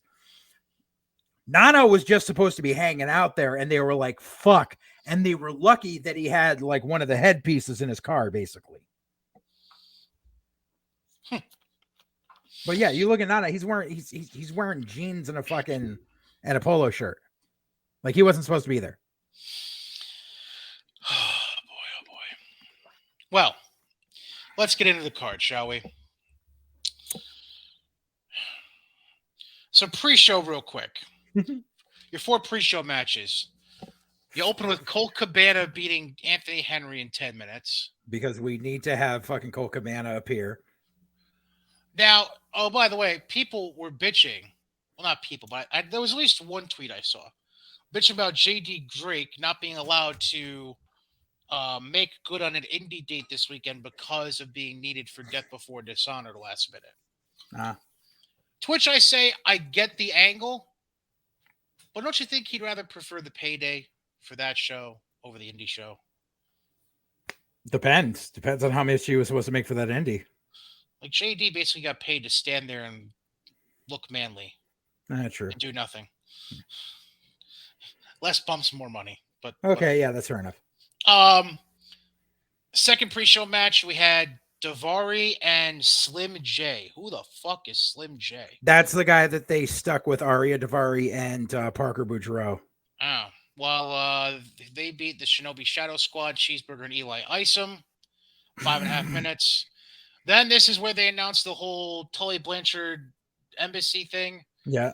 Because Brian Cage and the Gates of Agony had a 6-man tag that they won against Alex Zane, Blake Christian, and Tony Deppen. That won 11.5. And then your final pre-show match, Willow Nightingale goes over on Allison Kay in less than 8 minutes. Poor Willow. Yeah. I mean, yeah, she went over, but poor Willow. Thank you. All right. So now we get to... I need to understand something here. Uh-huh.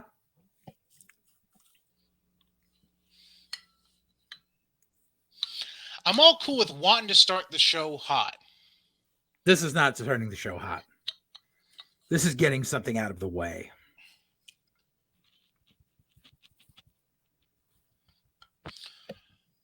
You have Gresham and Claudio go as the second shortest match of your card. And as the opener. Your world title match is the opener. And only doesn't even go 12.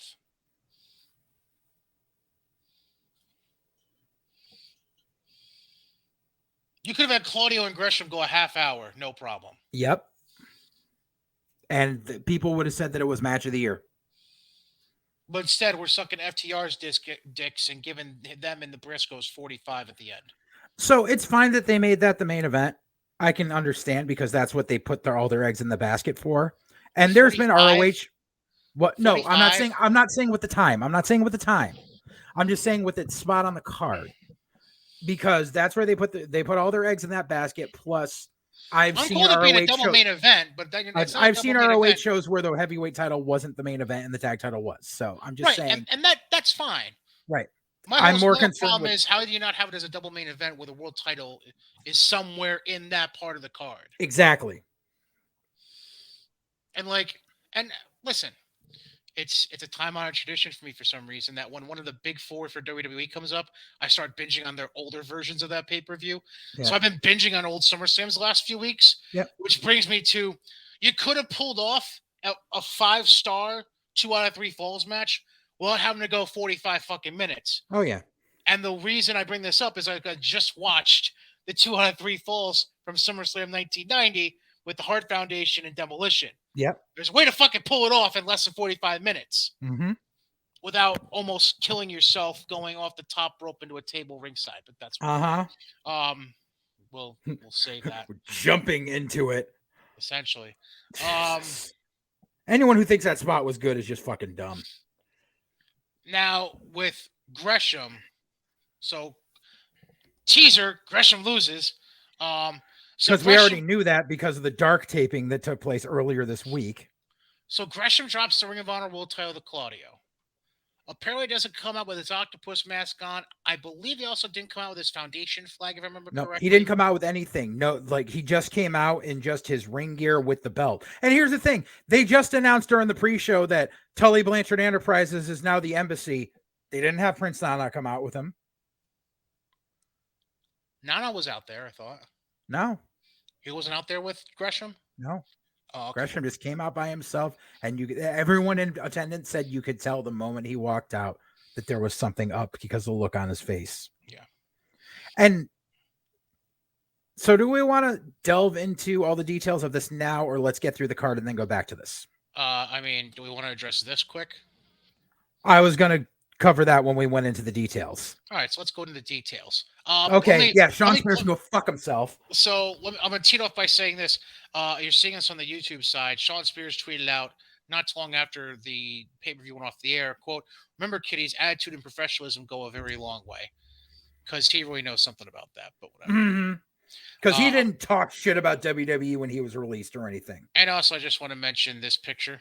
Yeah. Of an ex-WWE guy winning an ROH World title in front of an Impact crowd. So, that's pretty bad. Huh?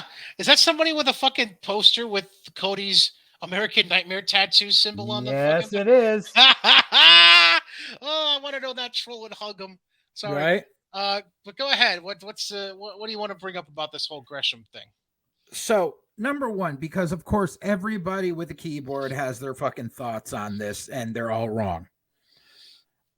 It's not the fact that he had to drop the title.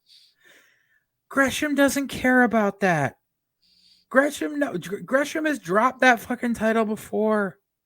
It's the fact that, let's take the steps here and look at it. Number one, 3 weeks before this fucking pay-per-view, you've got him in a program with Lee Moriarty, this fucking greenhorn. Mm-hmm. And that's not even the build towards the pay-per-view. That's to be paid. That's just so you can be on Rampage a couple of times on TV so that they can shill this pay-per-view. But they literally don't have an opponent for you until the week before, where literally the build-up is the indie booker of this indie booker special of the night. Have another guy stand on the ramp and look at you. And it's like, okay, yeah, you know something? With the right build-up, Claudio and Gresham could have been an amazing fucking program. It could have been something of fucking beauty, and it could have been about two pure athletes going against each other for what they consider to be the highest fucking honor possible. But no, you've got Gresham appearing, and look, let's not mention the fact that between April and July there were 0 Ring of Honor shows. 0. No house shows, no pay-per-views. Just because you have Ring of Honor belts appear on your show does not mean Ring of Honor still fucking exists. It's just extra titles. It's the same thing as after Vince bought WCW and you had the fucking US title and the TV title and the WCW tag titles and the Cruiserweight title and all these things bopping around, taking up time on Raw and SmackDown. Nobody fucking cared. It was just extra fucking belts. All you did was add 7 fucking belts to your fucking company that already had too many fucking belts. So then you give him the 0 build. But let's back it up.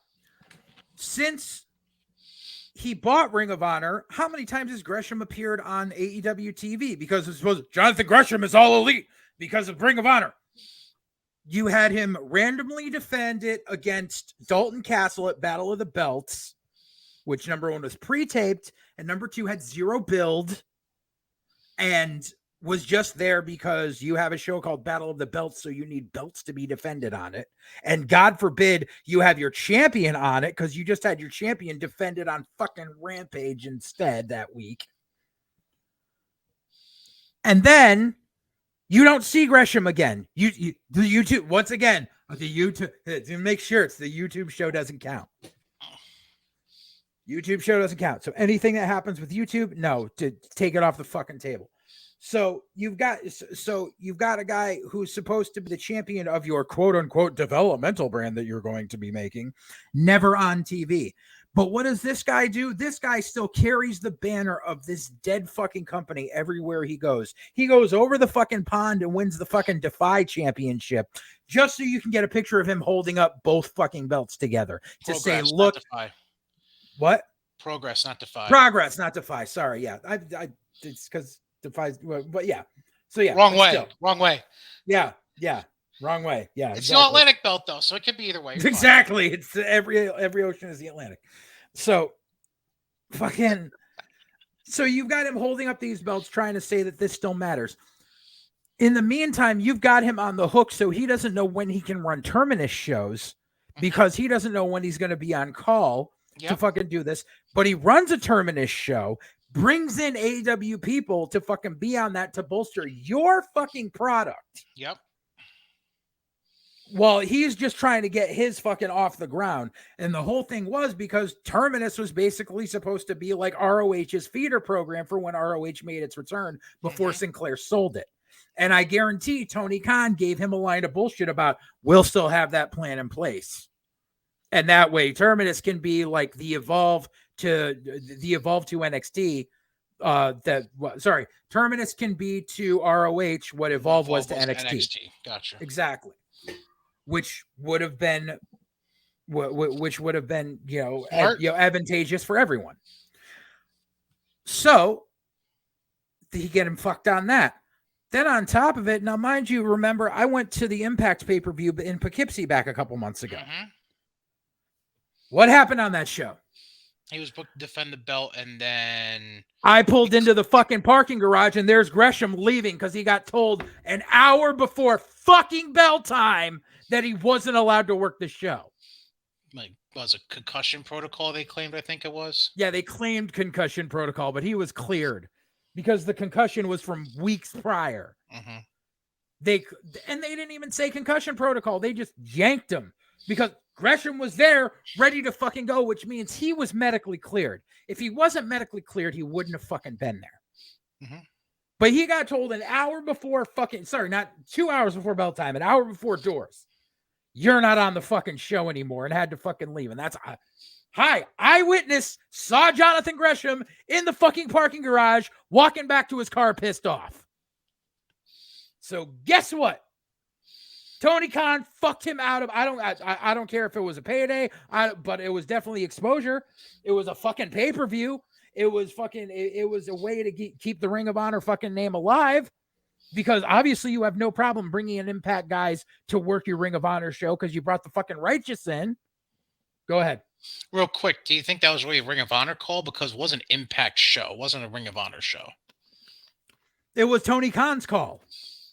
You think Tony made that call, or do you think that was a Scott D'Amore decision? You just froze on me, dude. Oh. Uh-oh.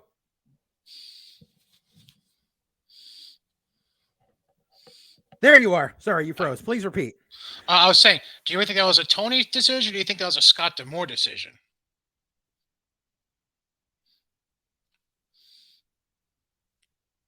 JJ's frozen.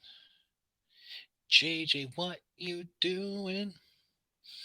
I hear you. I heard right. you. That was there. You go. All right. I wasn't getting you. Sorry. I heard you. I heard you singing, motherfucker. So that was a Tony call because Tony still has Scott D'Amore by the fucking short and curlies. Because Tony can say it's my belt. I don't want it defended on this show. Okay. So he fucked Gresham on that. And then on top of it, as we know, he fucks everybody that showed up in Poughkeepsie expecting that too. Exactly. I was going to be more than happy to see Gresham fucking live because I'd never gotten the chance to see him live. Who was that match supposed to be against? Oh, fuck. Who was it supposed to be? Was it Eddie? Yes, it was against Eddie Edwards. Fucking, that would have been a fucking banger. Mm-hmm. Nope. So you've got all these fucking factors. And then as we find out from Gresham, Tony Khan doesn't return fucking texts and calls, as we know is the protocol, because it's been said by many people. And then apparently there's the word coming out again that has circled before about Tony Khan being a racist. Which if you look at the track record now, you've got Big Swole, as much as I hate to say it, Leo Rush, Jonathan Gresham, and to an extent Willow Nightingale, all kind of verifying this fact. So here's a tweet that kind of refers to that a little bit. Mm-hmm. This actually refers specifically to women specifically. Mm-hmm. So this tweet says, quote, the amount of women released from WWE still waiting to go somewhere who are a lot more high profile, and yet fucking Two Dimes gets a Dynamite match before any of them, and for a title, by the way. Mm-hmm. No matter how fake the title may be, it's still technically for a belt match. Right. Now try to convince me there's not a huge separation in that place's value of men and women. Yeah. So that kind of gets to what you were referring.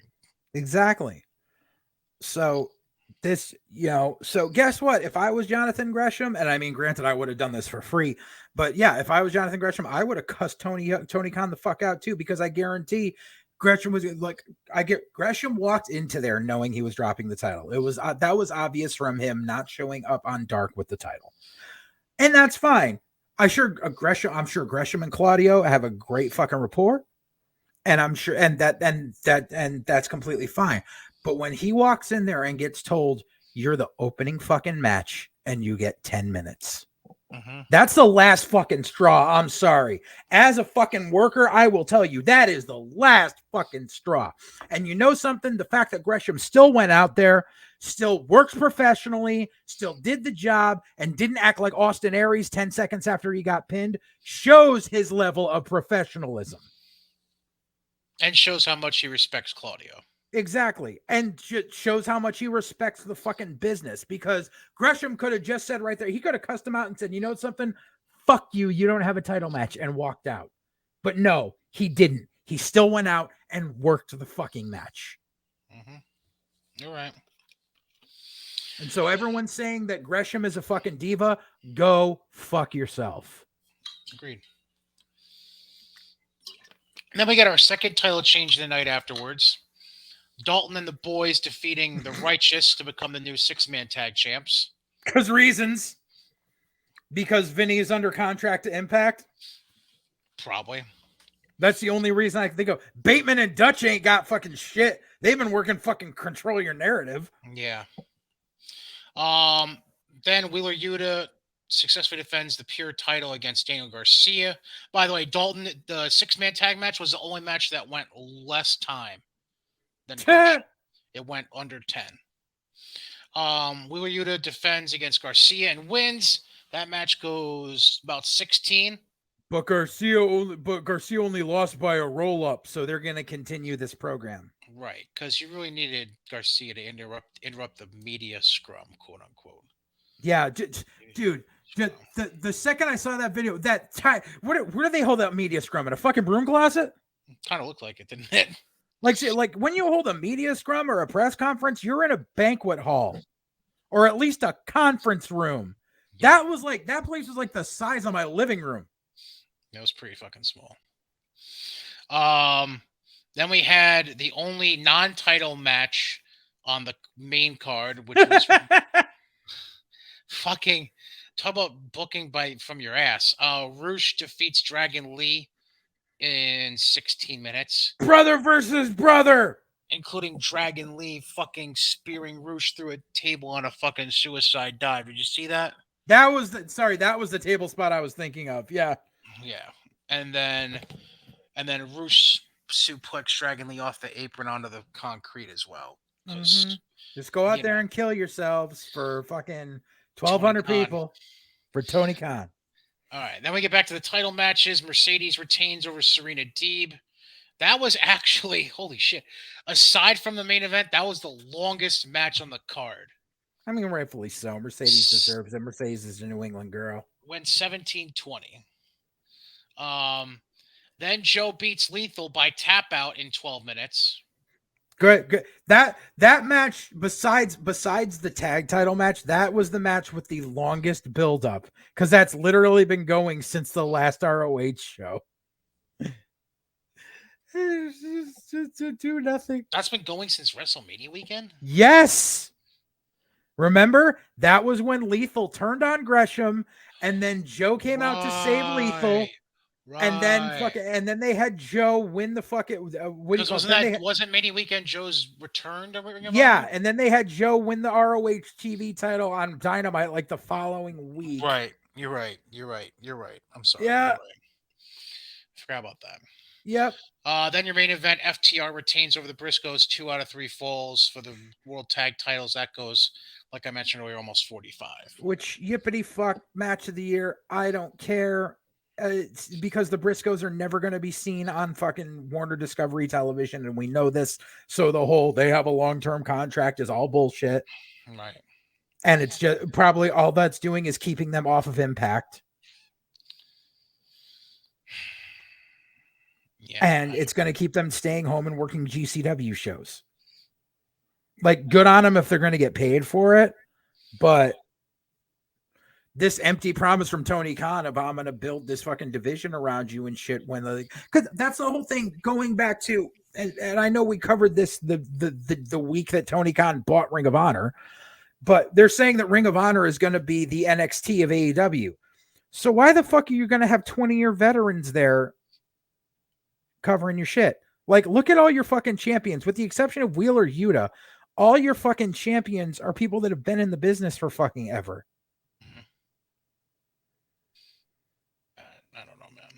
Like, and even so, even Wheeler Yuta's been around for fucking like 5-6 years now. And then Yeah. we had the face-off.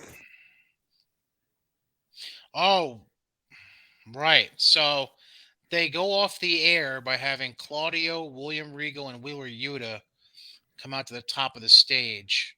All of them holding their respective belt. Well, not Regal, obviously, Yeah. but Claudio and Yuta holding their belts. They're staring into the ring at FTR with all their fucking gold and silver, because the Ring of Honor titles are silver. Yeah. And yeah, so basically again, we're taking Claudio and booking him indie-rifically.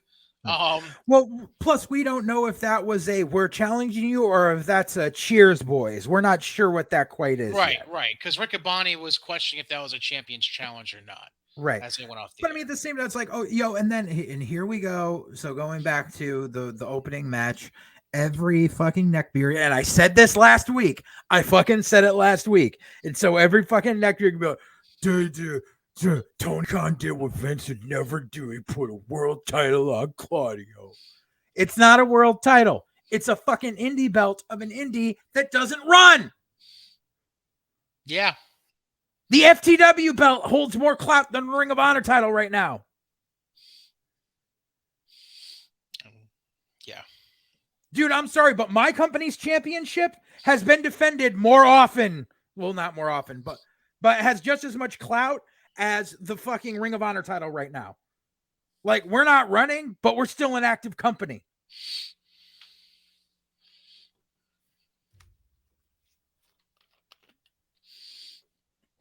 Yes. Now watch, some neckbeard's going to pull that out of fucking context and put it on Twitter and try to get me canceled. Probably. Jesus, Mary and Joseph. So real quick, before I get to the news that's been getting out the last hour or so while I've been recording. Yeah. Do you want to explain why the fuck you sent me this? Yeah, I just want to tell a little story. All right, it's story time with JJ, folks. Get around the campfire, get your sticks and your marshmallows ready. Make some roast some instead of your torture pitchfork. roast some mallows in the bare sunlight, because we know you don't really need a fire right now. And let's make some s'mores and pull up your sleeping bag. It's time for story time with JJ Alexander. So this is a picture from today in 2009. This was the old DPW when we had the Defiant Academy in Wolcott. We would run Sunday TV shows. And so what would happen was, the way we always booked it was in the locker room area. There were two divisions of the locker room area. There was like the back locker room by the fucking curtain, and there was like the office area with the promo room and stuff like that.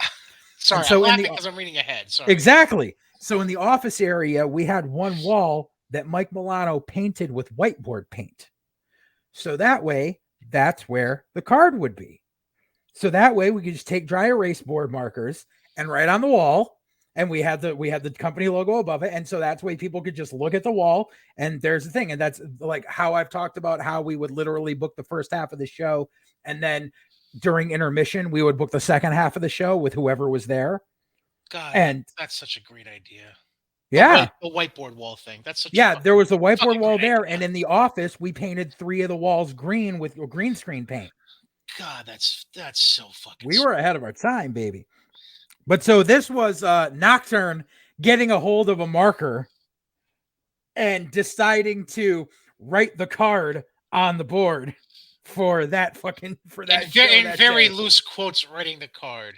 Yeah, just to be a dick, because he was just going by like what we had. So the first match we had was for the cruiserweight title. It was BMT versus Mikey Chase versus Johnny Miyagi. Johnny Miyagi was like 6 months in at this point. Right. So that's the joke on that. This is Johnny Torres. I know who Miyagi is. I know. Yeah, 48 minutes. And then match number 2 was Nocturne versus McLovin. Self-explanatory. This is before McLovin was even a fucking referee, if you want to call him a referee. Uh-huh. This is when he was just like the lackey hanging around. Third match, first blood match, Jose Perez versus Kathleen Battle. I was wondering who the fuck Kathleen was. Jesus Christ. That was Chris Battle's sister, and at the time, fucking Joey Bricko's fucking fiance. Okay. 27 minutes. And then heavyweight title match, Chris Battle versus a paper bag, 12 minutes. Paper bag going over, by the way. Yep, the paper bag going over Chris Battle because he couldn't wrestle his way out of a paper bag. And then intermission, approximately 3 hours. Sounds like an indie show. Very good. And then main event, Bulldog Lansky versus all of New England, 2 minutes. Bulldog going over. Because that was during the time of every week. Well, not every week, every month at that point on the old podcast, Full Circle Radio, is when I would do the story time with Bulldog segments, which you can still find some of them on YouTube. I transpose some of them to clips on YouTube on the old Full Circle Radio account. Because my story time was Bulldog was always like, it was like Quantum Leap, but with wrestling. Oh, Jesus Christ. Oh yeah, it's some classic shit. It was always the what do you call it? The first one was Bulldog having a New Deal steel cage death match against FDR, and then the second one was Bulldog going to Italy, and then the third one was Bulldog wrestling in the first Olympics in ancient Greece, and Bulldog getting a job on the Exxon Valdez. Getting into a fight with the captain, giving him the belly to belly on the navigational equipment, and that's why the Valdez crashed. Oh yeah, I was in my prime back then, man. I could write this shit. Oh, I brought it back a couple of years ago to probably the most racially insensitive one I ever did, and that was Bulldog Saves Christmas. It was the year without a Starcade. That one's up on YouTube. I know it is. I think I've actually seen that before.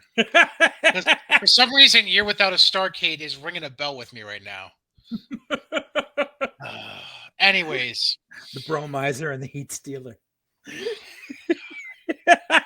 So. But it was just nice to see that pop up. It was in Nocturne's memories, and he shared it with Shell, and I was like, oh, God, what a good day. So a couple news and notes real quick before we get off there that's been coming out since the show started recording 2 hours ago. Number one, for the go-home edition of Raw tonight for SummerSlam, first show, Triple H is in charge of creative. We knew that. Reports right now that Finn Balor versus everyone in 2 minutes. Basically. Jeff Jarrett, McIntyre, Sheamus, Ridge, Holland, and Butch are all backstage for the show tonight. Okay. Although the only things that have been promoted so far have been the Mysterios versus Priest and Finn, as well as Logan Paul's Impulsive TV, I guess they're calling it. A rip-off his podcast. He's going to try to do Miz TV better than Miz, basically, is what it is. And then the other thing that's come out is that apparently there's talk that there's another Wall Street Journal story that's going to be published as soon as this week regarding Vince. Yikes. And HBO is digging Real Sports out of its grave. Oh, God. And doing something about the Vince stuff. Oh, God. That's just so they can re-air that old episode. They just want to show Bob Costas. That's all they want to do. Or whoever the fuck it was. Don't forget the Yeah. So Jesus. I don't know what's going on there. I don't know. Yeah. They're like, ooh, Vincent women? Dig. Find that interview where he blew up on the guy. Right. Then they're starting to dig through the dirt with their hands.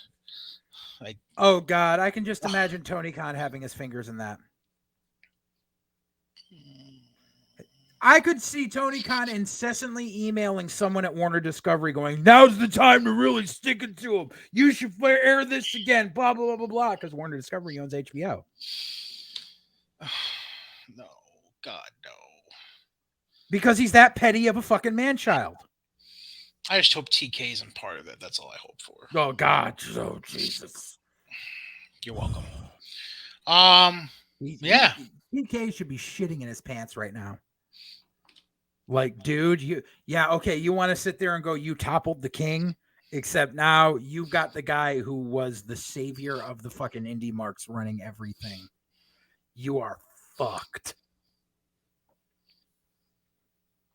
Fucked. You know why? Why? Because you went from the king to the king of kings. Thank you. You took the words right out of my mouth. Thank you very much. Have a nice day. That's it. Drop the mic. We're done. This is where I play the see it next time. By the way, if you ever want to donate to a Ring of Honor pay-per-view in the next few months when it runs again, because God knows there's going to be tickets available, go to SeatGeek.com while you're at it. Because right now, if you're going to any concerts, sporting events, hell, maybe try to help fill one of the AEW events that are going to be in New York State in September, in Buffalo, Albany, or at the fucking tennis center down in Flushing. Hey, go to SeatGeek.com, man. Ticket purchase $50 or more. Use the promo code GOZ, G-O-Z. Get yourself 20% off, or $20 off. Hey, how you doing? $20 off. Yeah. 2 dimes. 2 dimes. 2 dimes times 100. That's that's $20. Well, no, 2 dimes in betting term is $20. Depends on how rich you are. Some people use the word dimes to refer to thousands, but that's okay. But you get the point. $50 or more on SeatGeek.com. You get $20 off. Go ahead. Do the thing. Do it right. 0 that dimes. Being said, yes, that's right. That being said, that's the Diamond episode 60 of White Heat. Unless you have something else that I didn't refer to at all. I'm good. All right. I'm Brian. That's JJ. If you have any complaints about any insensitive remarks by JJ Alexander, email brian.katie@gazellamedia.com or just tweet at JJ_Alexander because I don't want those fucking tweets. Anyways, that's JJ doing the weird eyebrow thing. I'm Brian. Enjoy the wrestling. And by the way, real quick, as we go off the air, fire Sockface, bringing in Riccaboni and Caprice Coleman full time. That being said, say goodbye, JJ. Goodbye.